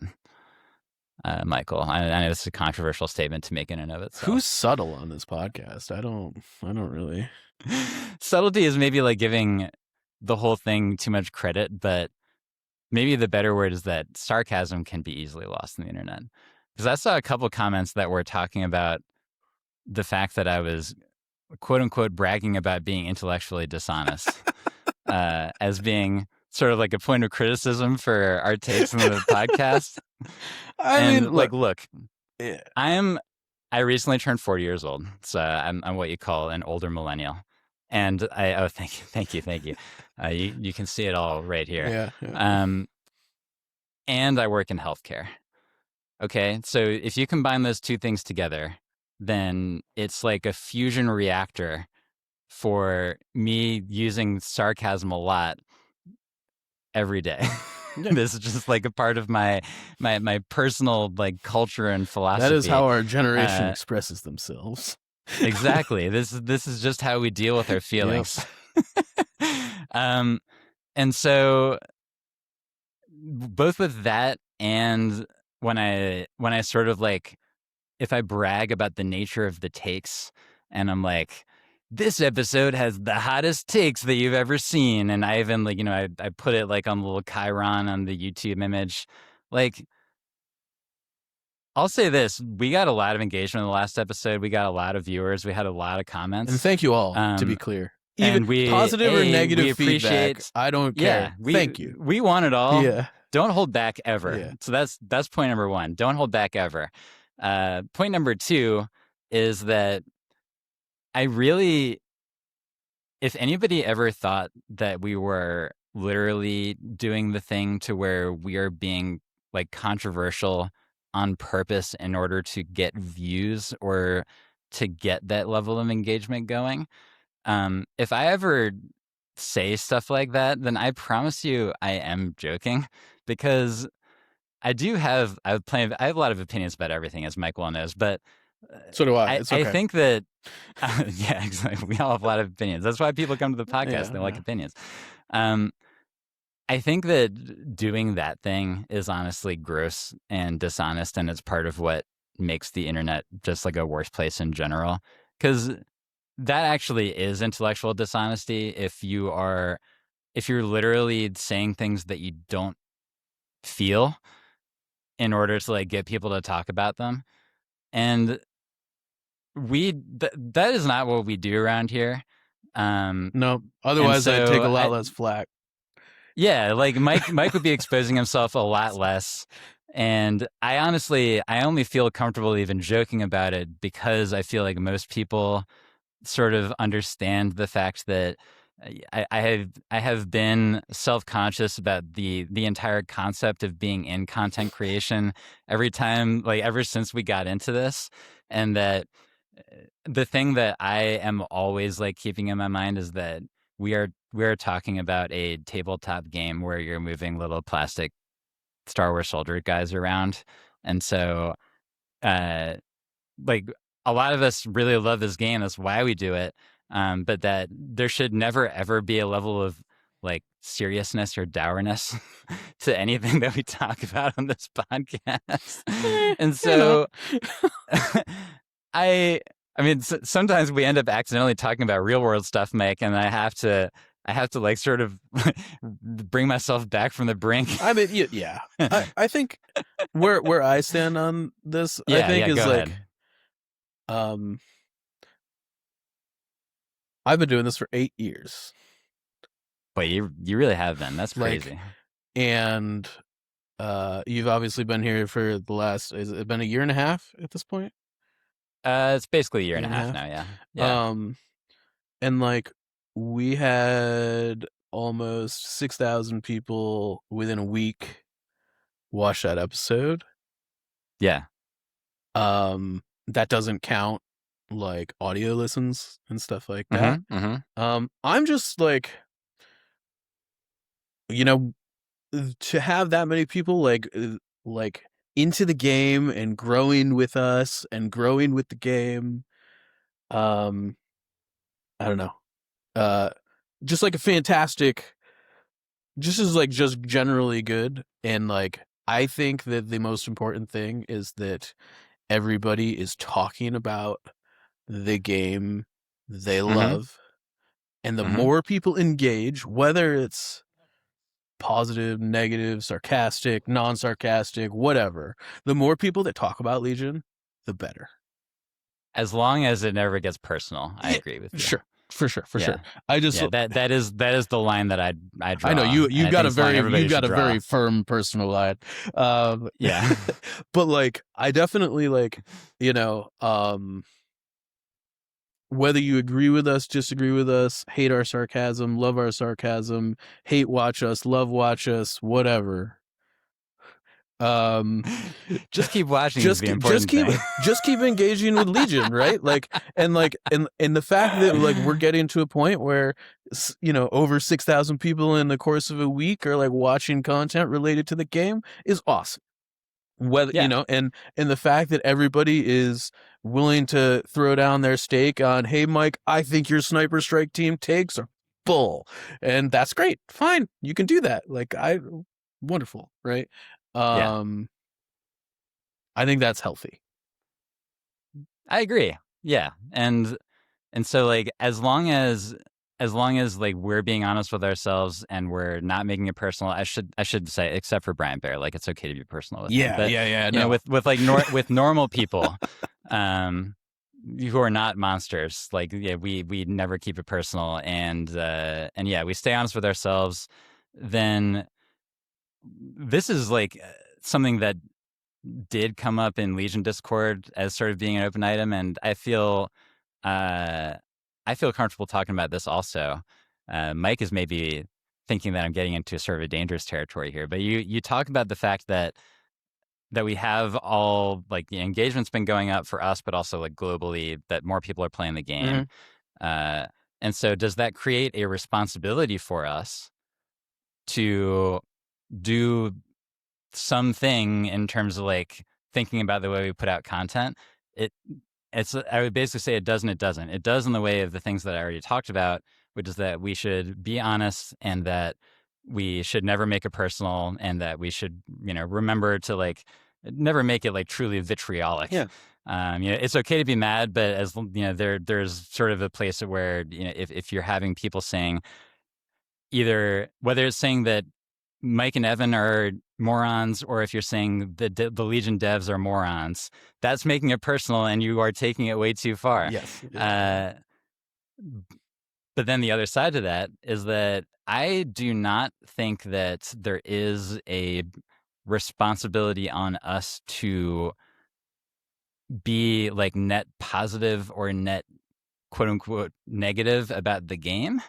Um, which is to say that if we enjoy this game just in general, but that if there were changes that we think are making the game less fun, then again, it goes back to the honesty thing, is that I think the important thing is to like say how you feel so you can put it out there, because we're this is obviously just our opinions, but if our opinion is that the game would be better if something changed, then I feel like we should be able to say it. Yes, but that's not even Uh, like the important part, to me at least, is yeah. that we have a discussion, and then all of you out there get to digest that discussion and decide to talk about it or not.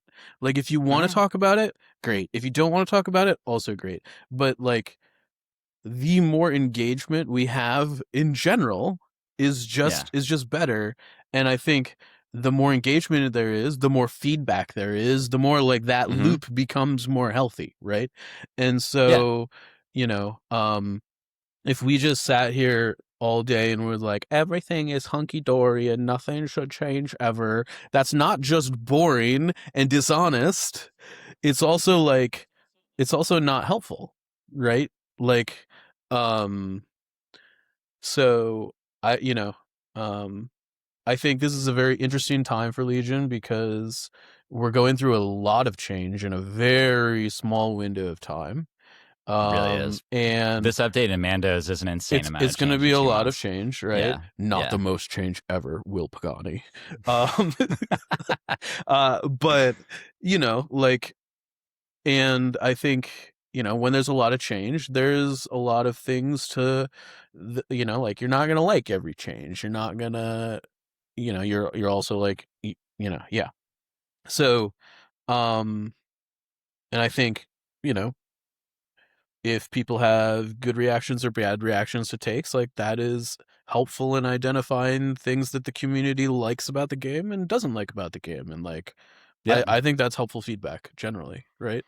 Um, And yeah. and we already know that the people who make this game, they like, yes, they do watch this podcast or listen to it, but the more Really? important thing than that, the more important thing than that, I want to stress this, is the fact that they are paying attention to not only like the podcast, but also the engagement that comes from it, and the engagement that happens in Legion Discord and on Facebook and Reddit and blah blah blah. So if you do want to have changes happen in the game, then participating in that engagement is, in fact, like in the long run, the way to make it happen anyway. At the end of the day, Uh, it's just like, I'm gonna get a little real world here. oh Democracies are run on participation, right?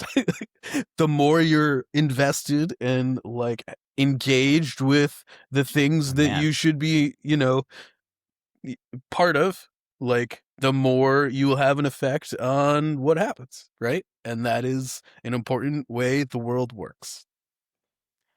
Spoken like a true person that does not have direct representation I live in Maryland for right now, to himself. be clear. Oh, okay, okay. So you, you come from the District of Columbia generally, where direct representation is not a Yeah, thing. I But moved 2 miles and gained a representative. hey, good for you. I went Congrats, from man. 0 to I'm 1. happy for you.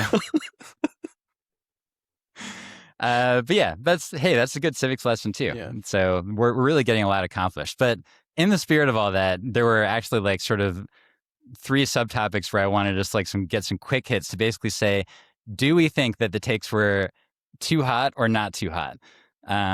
So number one, upgrades for characters. We were, I think we, but maybe especially you, were down on. I was hot last week, most and if you things. didn't pick that up, like you misunderstood. You were, I think you were up on Asajj and the two rebel personnel upgrades, and then maybe Chewie a little bit, Yeah. but I think down on pretty much everybody else.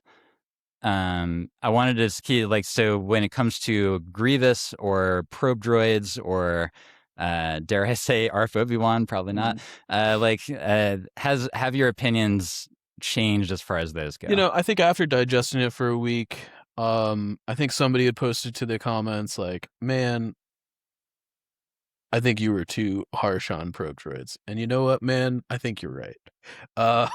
Like, Why is that? because there's just like a lot of interactions with like being able to spend aim tokens in Empire, and I was just like heated because my Obi-Wan Kenobi is 14 feet underground. Yeah, we had an extra 2 feet this time.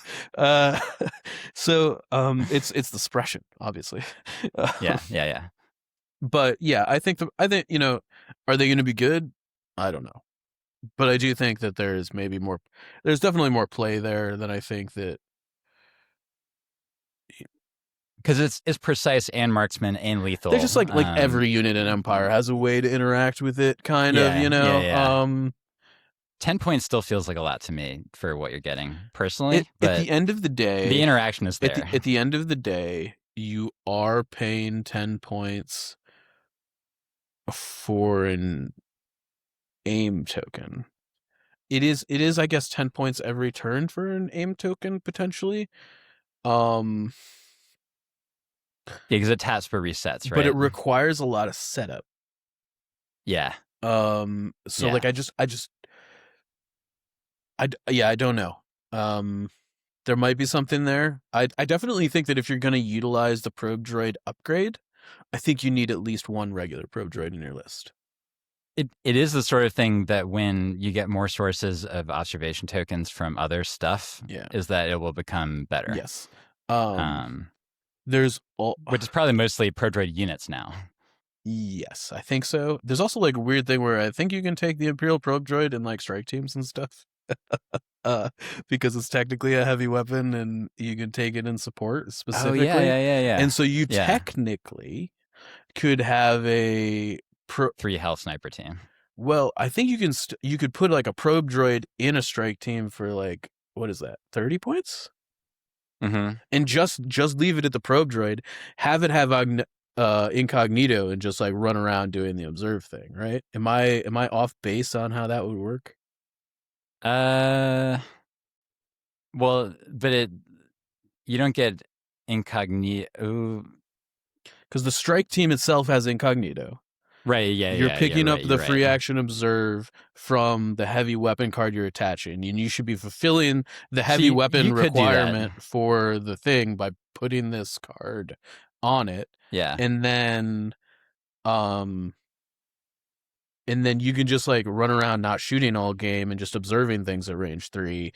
And it's cheaper than a normal probe droid, right? Because it's like 30 or 32. It would be a total of 50 points with the sniper. No. And the don't take this. What I'm saying is don't take the sniper. Oh, I see. Because does the probe add an extra heavy slot? It does, right? It does, but I don't think you're required to take it.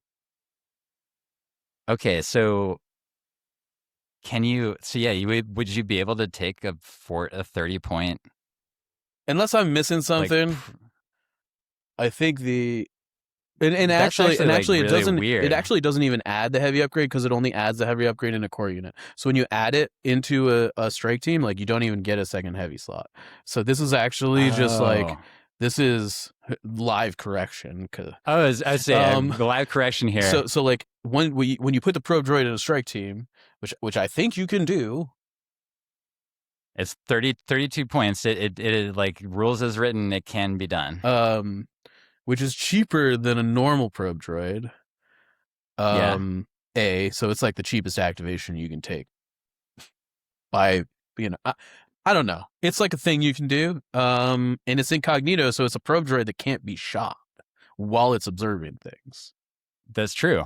Here's the other funny thing, Mike, is that it would be the unit leader.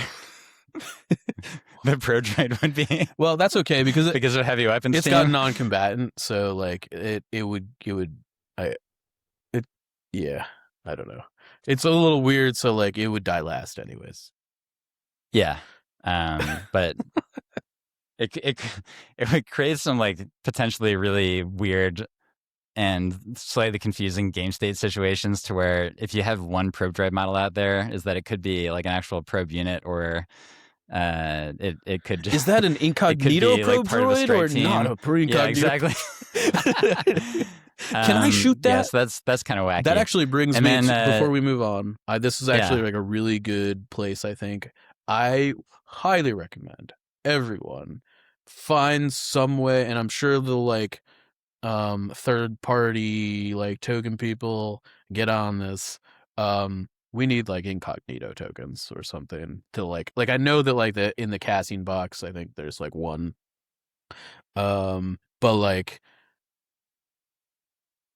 Are they not a part of the starter set as incognito tokens? I actually have no idea because I just threw all. I basically threw all the cardboard out other than the POIs because I was because like I have way too much of that stuff already. Oh, you didn't, but you didn't get the new wound tokens and the new suppression tokens because those are like better than the old ones were. I punched out like maybe like 5 and was like, I actually don't need these. Like, and then I just threw out like 12. Oh man, 12 other things. Having flippable suppression tokens 1 and 2 is such a life changer for me.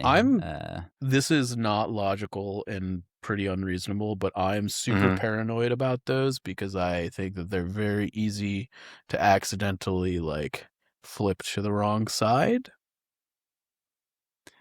That can happen. I guess, like, I don't know. I feel like I haven't seen that happen. Well, the thing is, how do you know is the thing, right? Like, you know, and I just like feel like sometimes there's so many tokens on the board that like you pick up like a bunch of them in like a pile and they kind of get jostled a bit, and it would be very easy to like accidentally flip a token. That's a personal thing for me. I don't like using those. I think like anyway. The other thing I'll say about the upgrades is that I was actually live convinced by Will Pagani specifically about the sort of the concept of Visage in a B1. I think you're still a little bit out on this, but if you think about the fact that it's only 64 points, and that you're basically you have this demoralized 1 charge unit that does die super fast, but it also does have a 4 black dice critical 1, plus, you know, you can add in the white dice from whatever B1s are still alive when it gets there. Is that it's not a terrible charging attack, and then if they're suppressed, you get to upgrade to basically, at that point, she becomes like just that upgrade mini becomes chewy in terms of like charging in there and like doing a wound. So is Chewy the new Cad Bane? It's better, a little slightly better than Cad Bane. But I don't think that it's an insanely terrible idea, is what I'm saying.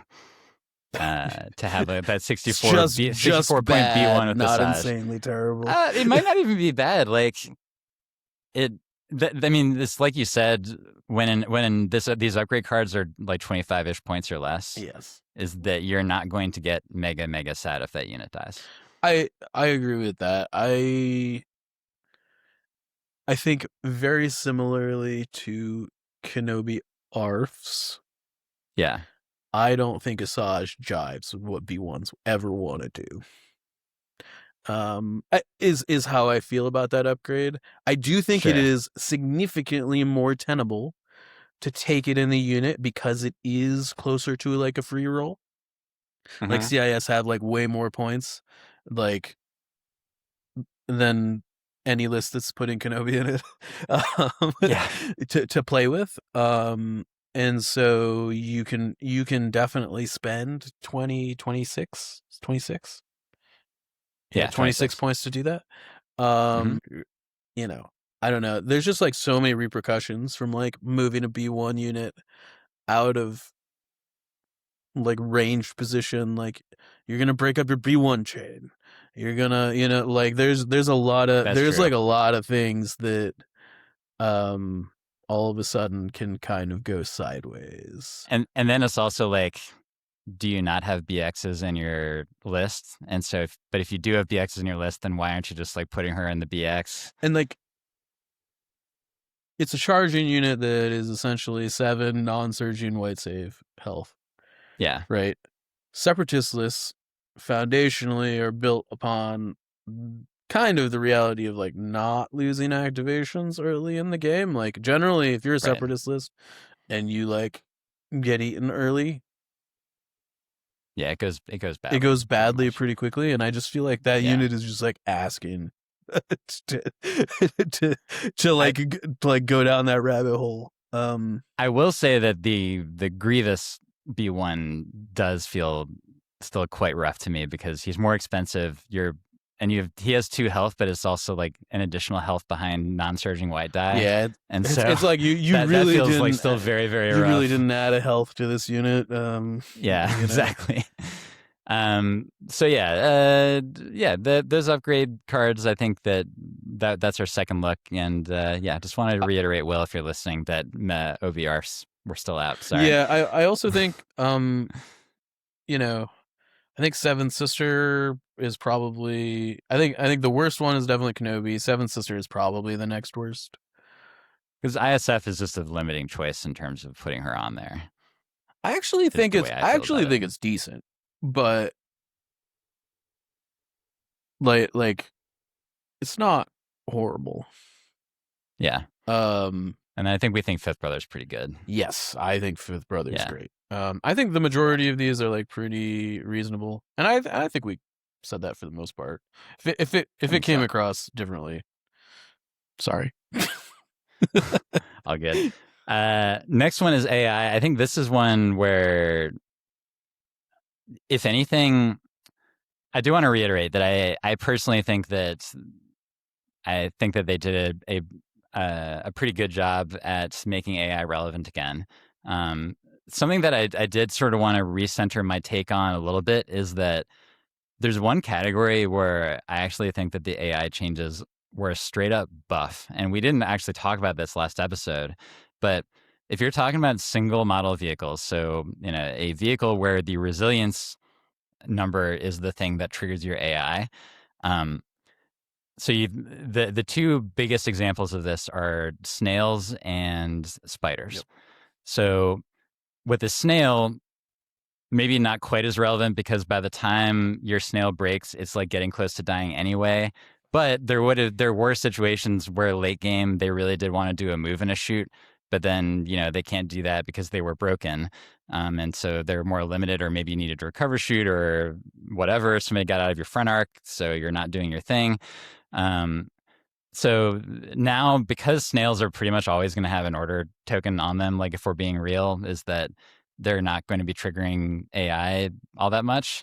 And then with spiders, this particularly matters with flamer spiders, because so they're never going to be broken in the traditional way. Most flamer spiders are probably best off if they have AI, the defense protocols, so that they can stay alive long enough to get that. The sweet spot is that you are at 4 health, you do a move, you do a flame, and then you blow up. That's like the thing that you're sort of dreaming of being able to do with a flamer spider. And before, if you were in that situation, in order to do all of those things, you would have had to either get overclocked or you would have had to hit your resilience roll in order to get your second action. But now, like, that's completely under your control. Like, whether it's from override or putting a face-up order token on it, is that you're going to be at 4 health, which means that if you have either of those couple things, you won't trigger AI. So you can do the move, attack, self-destruct thing when you're at 4 health. And when you have a dodge token up, that's all the time. We've talked about this before. It makes it easier to end up in that like 4 or 5 health sweet spot to where you can do all that stuff when you activate. And so the fact that the AI changes took away the traditional resilience role from these vehicles that have AI, is that, and also that the attack and defense protocols both got 5 points cheaper, which is wild when you are like, this is never gonna trigger. Is that it actually ended up being this stealth buff to all 3 of spiders, crabs, and snails. It's funny we keep talking about these bugs that these arthropods that got better with these changes, but those are the ones that have the protocols attached to them, and also there's not going to be broken anymore. So yeah, like I think they straight up got better. Like, is that a crazy thing for the game? No, but it's something to consider. I mean, it is relevant to the conversation of like separatist vehicles are just they're the only unbreakable vehicles in the game because of this change. And staffs are still going to trigger it because you're going to lose staffs, but then they're almost going to be dead anyway. Well, they're also going to have orders. Yeah, but then, well, you're right. And so in terms of separatist vehicles, like aside from the stat, they're all single model now, right? Because Decas and Aquas went away as vehicles.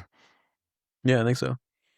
So I mean, when Outside you of think like, about it that I mean, way, the one is, I guess, wheel bikes. oh, the wheel bikes, where in that game AI did matter once, but yeah, Yeah, I actually think, like, generally speaking, um,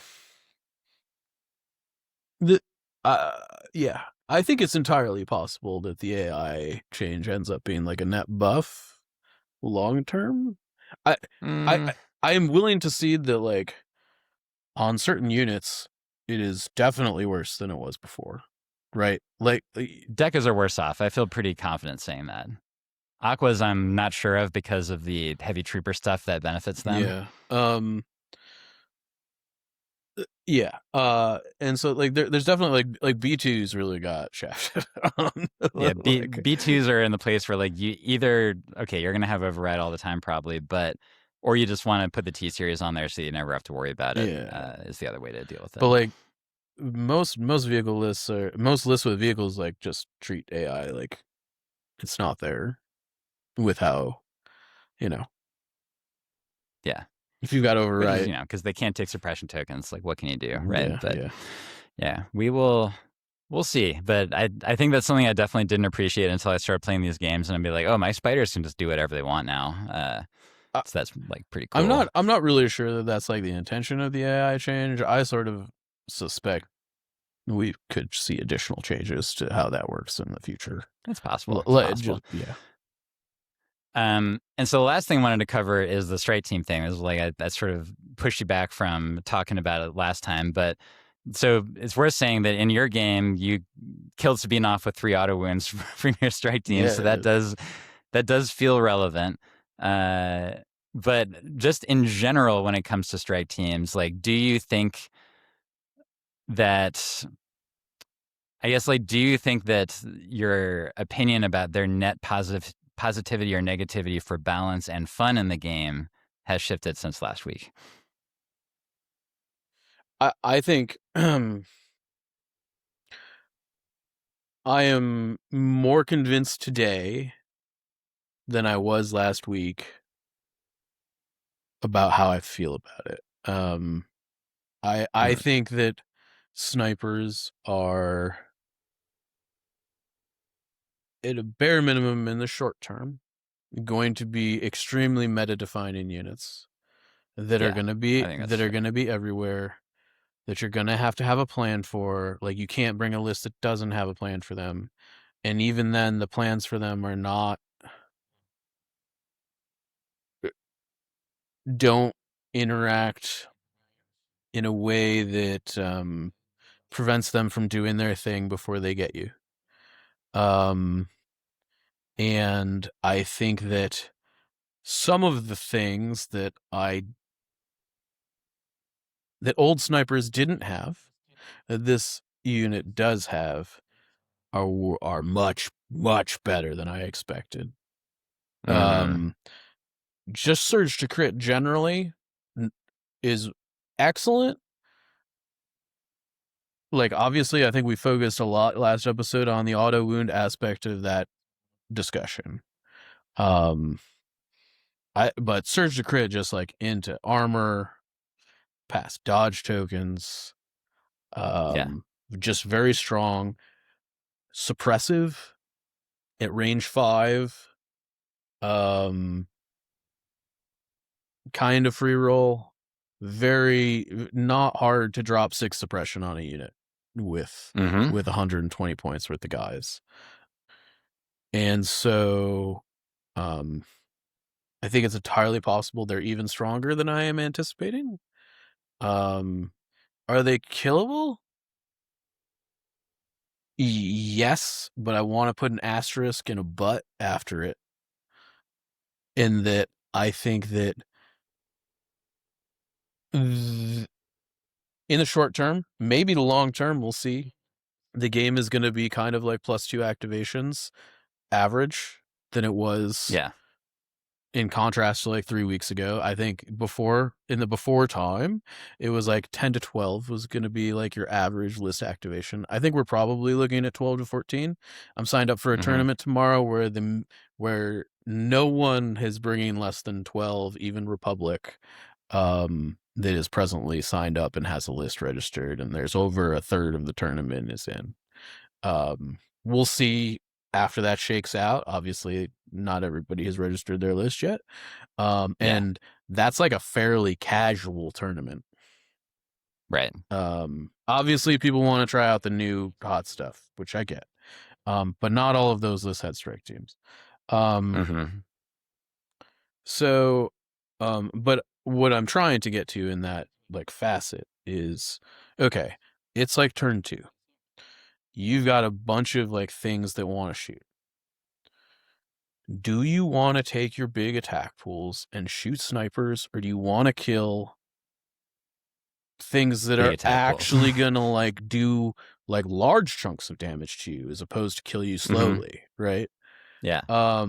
That was the thing that I think was prevalent in the game that I played this week, in that it's like, okay, you can shoot my strike team, but like I have like 10 other units that are all throwing 8+ dice, where like you got to kill them too. Like those things are going to like also kill you, and probably kill you harder than the strike teams. The strike teams are just like, and so like I think and as someone who had the strike teams, I was like, you're shooting my strike teams with your like 8-die pool? Great. I would love it if Sleeper Cell shoots my strike team, like that sounds great to me. As opposed to, I ended up taking on strike teams like round 4 was the right time to try to finish them off, to get them off of objectives. But up until that time, you need to get rid of your opponent's big dice pools before they hit you. This goes back to our tempo video on TFT minis. Exactly. So, I think this idea that sniper teams are like very killable, while that may be like true in like theory, is like on the field situation is just like, I don't think that's gonna be as tenable as people expect it to be. Just because like they're gonna be far away. There's gonna be things that kill you faster, closer, in between you and the strike teams. Like, and if your opponent has deployed their strike teams and their other units reasonably, like you're not going to be able to shoot the strike teams without taking clapbacks from the big range 2 and range 3 pools, right? So I just, I'm less mad about it today than I was last week, I guess is what I'll say. I have kind of, I am in the phase of, I'm in the acceptance, phase. And I usually have conversations about this thing that are in a much different context. Yeah. I know. In my day job, it's just sort of funny hearing it here. I mean, but I'm being real. Like that's kind of like I'm kind of going through that process. Sure. Obviously, it's funny to talk about in this context, right? Yeah. But definitely in the acceptance phase of like, okay, this is like I'm now building 16 activation rebel lists that are like fully loaded with all this stuff, which again I'm thrilled about. That's like a fun thing to play and put on the table as like a player that's playing rebels and like doing the things. I do think that like it's interesting to me, because I think that's going to become more of like a standard or norm, at least on the competitive side of things. And I think when we talk, we've talked about cool things like the 6 activation Republic list that was doing okay to well before, and that list is actually like not functional in a world where like 15 to 16 activations is like a thing you can do with a fully loaded army, because you literally cannot spend all your pass tokens. You can't spend all your pass tokens at that point. And so, I'm in the acceptance phase, I guess, is the short statement. Yeah, well, I'm still in the bargaining phase. So, over there at AMG, listen, if you guys are hearing us, and if you appreciate all the engagement, then just like talk to me sometime about making it so that if you have immune melee, if you have immune range pierce or just regular immune pierce, that you can't get the auto wound. But yeah, because at the end of the day, like I said last time, I went over it all last time, so I'm not going to do it again. I still think that the part that is dumb to me from a thematic perspective is the idea of Jedi taking sniper headshots from dinguses that are generic sniper troopers. I mean, I think it's even more than that. Like, for instance, like we already talked about this scenario with like I'm shooting Sabine. She's got 2 dodge tokens and a shield. Yeah. Should she be able to spend the dodge tokens? Maybe not. But the shields definitely should stop the shot, like for sure. 1 and 2, like she's like a Mandalorian. Like, how many times you see Mandalorians get like taken out by a sniper? They're in like full Beskar, man. Like, oh, that generic scout trooper is like getting at the neck joint, where it's like there's not actually any Beskar there, Mike. Obviously, I don't know, Evan. I was gonna like. We need a new movement for this podcast because we've basically had 2 movements, Mike. We had the first one was hashtag uncumbersome. That was wildly successful. Indeed. So full points to us on that one. The second movement of force push shouldn't be 40 points. Much less successful. I'm ready to. Whoa. Hold up. It's not over. I want to be clear. It's I over, will Mike. not. Did you hear Will Pagani on that interview? I don't care. It's over. I do not care. I am gonna beat this drum until the day I die, or they change it. Like I just, or you know what? I will give a third option. I will give a third option to the force. What's the third option? When I have like any force upgrade that I actually feel like I want to put on my force users other than force push, I will. It might happen soon. Maybe we'll see. But until the day that I get something that is interesting and cool other than force push, I'm gonna beat this drum till the day I come home because it's the only interesting thing about the force slot. It was sad when I was building lists and I was looking at all the force upgrades and I was like, no, and even so, like, even something like burst of speed or now saber throw is like, these are good effects, but they're 10 points. Burst of speed's like, fine, but it's like almost a requirement, right? Like it's like I have a lightsaber, therefore I have to have burst of speed. Therefore I burst of right? speed. Which is like whatever, but it's not like super interesting, It's just like every force user has to have it because it's insanely difficult to close without it.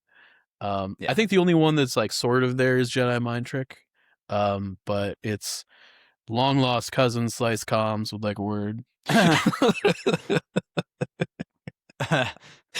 Yeah. Anyway. So yeah, there you go. Hopefully people appreciated us sort of being willing to circle back on our takes. Now, to close things out, Mike, I had a special request for Mike this week. We decided to allow C3LP to cool off on the rack for 1 week longer because I thought that given the topic at hand that we should get some Clanker opinion on like how hot were our takes really last week, right? C3LP unfortunately is incapable of this because the software that C3LP is built on is not really aware of anything that's happened in Star Wars Legion in the last like 2 years. And so when we try to sort of like keep it on topic for more modern stuff, it gets a little bit rough. But we're hanging in there again, as long as you remain an active patron, C3LP, is that we will maintain you rather than melt you again. But I wanted to take a little bit of a risk to bring back MC4LP, who is built on stronger stuff from a software perspective. Now, the last time we did this, MC4LP tried to lock us into a room and poison us. We've made some modifications, and by which I mean we asked it to not do that again nicely. And so we're trusting it that it is going to leave us alone this time. But Mike, we asked MC4LP what it thought about our takes. Take it away. MC4LP segment, hot take temperature assessment, hot off the mic. Based on my intelligence gathering, the episode covered the April 2026 update across rules changes, new upgrades, errata, points changes, and the 2 new battle forces. The episode description itself warns listeners, and I quote, "Do not allow these takes anywhere near flammable liquids or gases." This is a bold self-assessment. Let me verify it. Here's my read on how hot the takes actually were, section by section. Oh my gosh. Rules changes, AI rework, and droid troopers. The AI keyword rework is the big one here, and I will admit this one is personally relevant to me as a Clanker adjacent entity. The AI keyword now only triggers when a unit starts its make action step without a face-up order token and meets specific conditions. Being suppressed, having a vehicle damage token, or being a vehicle unit with half or more miniatures defeated. This is actually a significant nerf to how AI was perceived before, but a buff to skilled droid play because old AI could often be dodged through smart order control. AMG is clearly trying to make droids feel more like disciplined machines with real drawbacks. If Mike or Evan suggested the AI change was simply a buff or simply a nerf, that take would be imprecise. It is both and neither. It rewards order management and punishes neglect. Temperature, lukewarm at best. The truth requires nuance here. Fair. I think that's a fair assessment of what we actually said. Errata. Aqua droids and droidecas reclassified. Now this is where things get spicy. Aqua droids and droidecas become heavy droid troopers while Stap riders shift to AI dodge. This means Aqua droids, the dominant unit we discussed last segment, can now be suppressed. This is a meaningful change for the unit that was arguably the backbone of top CIS lists. Any take calling this a minor tweak would be too cold. Any take calling this the death of CIS would be too hot. Medium temperature, warm. We're pretty lukewarm so far, so I'm digging what MC4LP is putting down. Points changes. The Bad Batch increases to 150 points from 140, while Rebel Commandos drop to 42 from 48, and the Rebel Sleeper Cell Marksman drops dramatically to 16 from 28. Wookiees, Imperial Special Forces, Range Troopers, BX Commandos, ARF upgrades, the Saber Tank, Maul variants, Wicket, and the Pike Capos all got cheaper. The Bad Batch increases defensible and data batch. They were overperforming. If Mike disagreed loudly, that take is probably scorching.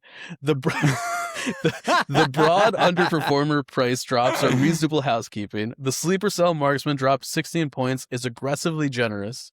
Any take that this unlocks something broken deserves watching. We're fighting now, MC4. So far you are at the score of one hot scorching take arguing against Bad Batch going up. Yeah. The new battle forces. 2 new battle forces are now available, the Ohnaka Gang and the Rapid Interdiction Force. From what I can gather, the Ohnaka Gang now has a full army option, and there is also a new Geonosian-themed battle force that pairs droids and Geonosians together. Hot takes on brand new, unplayed battle forces are structurally going to run hot. Nobody has reps. Whatever they predicted, automatically at least 20% too hot by the nature of the exercise.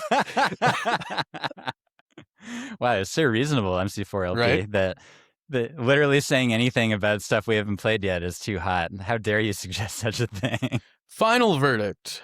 The episode's own warning label was accurate. These were hot takes in the best sense. Enthusiastic, made immediately after a major update drop before any play data exists. Evan... They were enthusiastic. Evan, per his reputation, was probably hotter. Mike, per his reputation, was probably trying to be the voice of reason and getting dragged anyway. My assessment: the takes were appropriately hot for the moment, not irresponsible, not reckless. Just do not serve them to anyone who needs settled meta wisdom right now. Check back in 4 to 6 weeks when the Longshanks data starts rolling in. MC4LP out, more civilized than the takes I just reviewed. You're the reasonable one? And getting dragged anyway. My man, MC4LP. We're keeping this guy. Oh my God. This guy is here to stay. Listen, I don't want to subject people to what this would be if we were really to like examine why MC4LP decided that I was the one with the scorching hot takes. Maybe some self-reflection is required, Evan. You. No, thank you. I'm a 40-year-old man in America. No, thank you. God. Oof. Too soon. See, this is what I was talking about earlier, where sometimes I just like to walk right up to the line. Yeah, listen, I think that MC4LP was pretty reasonable there. Yeah. With pretty much everything that it said. I mean, I'm not sold on the Bad Batch thing still. I don't think that was a scorching take. But yeah, you know, I'm okay with it because Bad Batch is really good at killing Grievous. I am open to feedback. I am open to feedback. Good for you, Mike. Yeah. Sometimes you just gotta get in there and take the feedback and figure out what the underlying issues are. You know. Yeah. That's a very, very forward way of thinking about it. And so, like, if we were to summarize, like, what's the most important lesson to take home? It's watch our videos and talk about them a lot on YouTube. And that's it. I mean, you know, it's good for you. Oh, sorry, enjoying the Patreon. It's good for you. It's good for the game. It's good for everybody. It's good for the game. You know, like that's really what it comes down to. We're all friends here. Yeah. Legions enter in change. Yeah. You know? And next week, I'm not, you know, to give a little preview, I'm not positive about to what extent we're going to be able to do an episode pre-WTC. Yeah. But WTC is happening next week. And so if it's possible that we're going to do like an immediate post-WTC episode, and there's going to be so many games to talk about that just come from literally one tournament. Well, we're going to have, I mean, this weekend is May the 4th. There's going to be a lot of tournaments. That's right. Just generally, because a lot of people schedule their tournaments on the May the 4th weekend. Sure. The Richmond Open is this weekend, and we're having a 24-person event in Philly this same day. Like just in Nova, we've got two very large events. I'm sure there are large events across the world taking place. I think that I mean, I have seen a like a peek into what the data looks like already. It's pretty early. It is pretty early, but if early signs or anything, somebody might be right.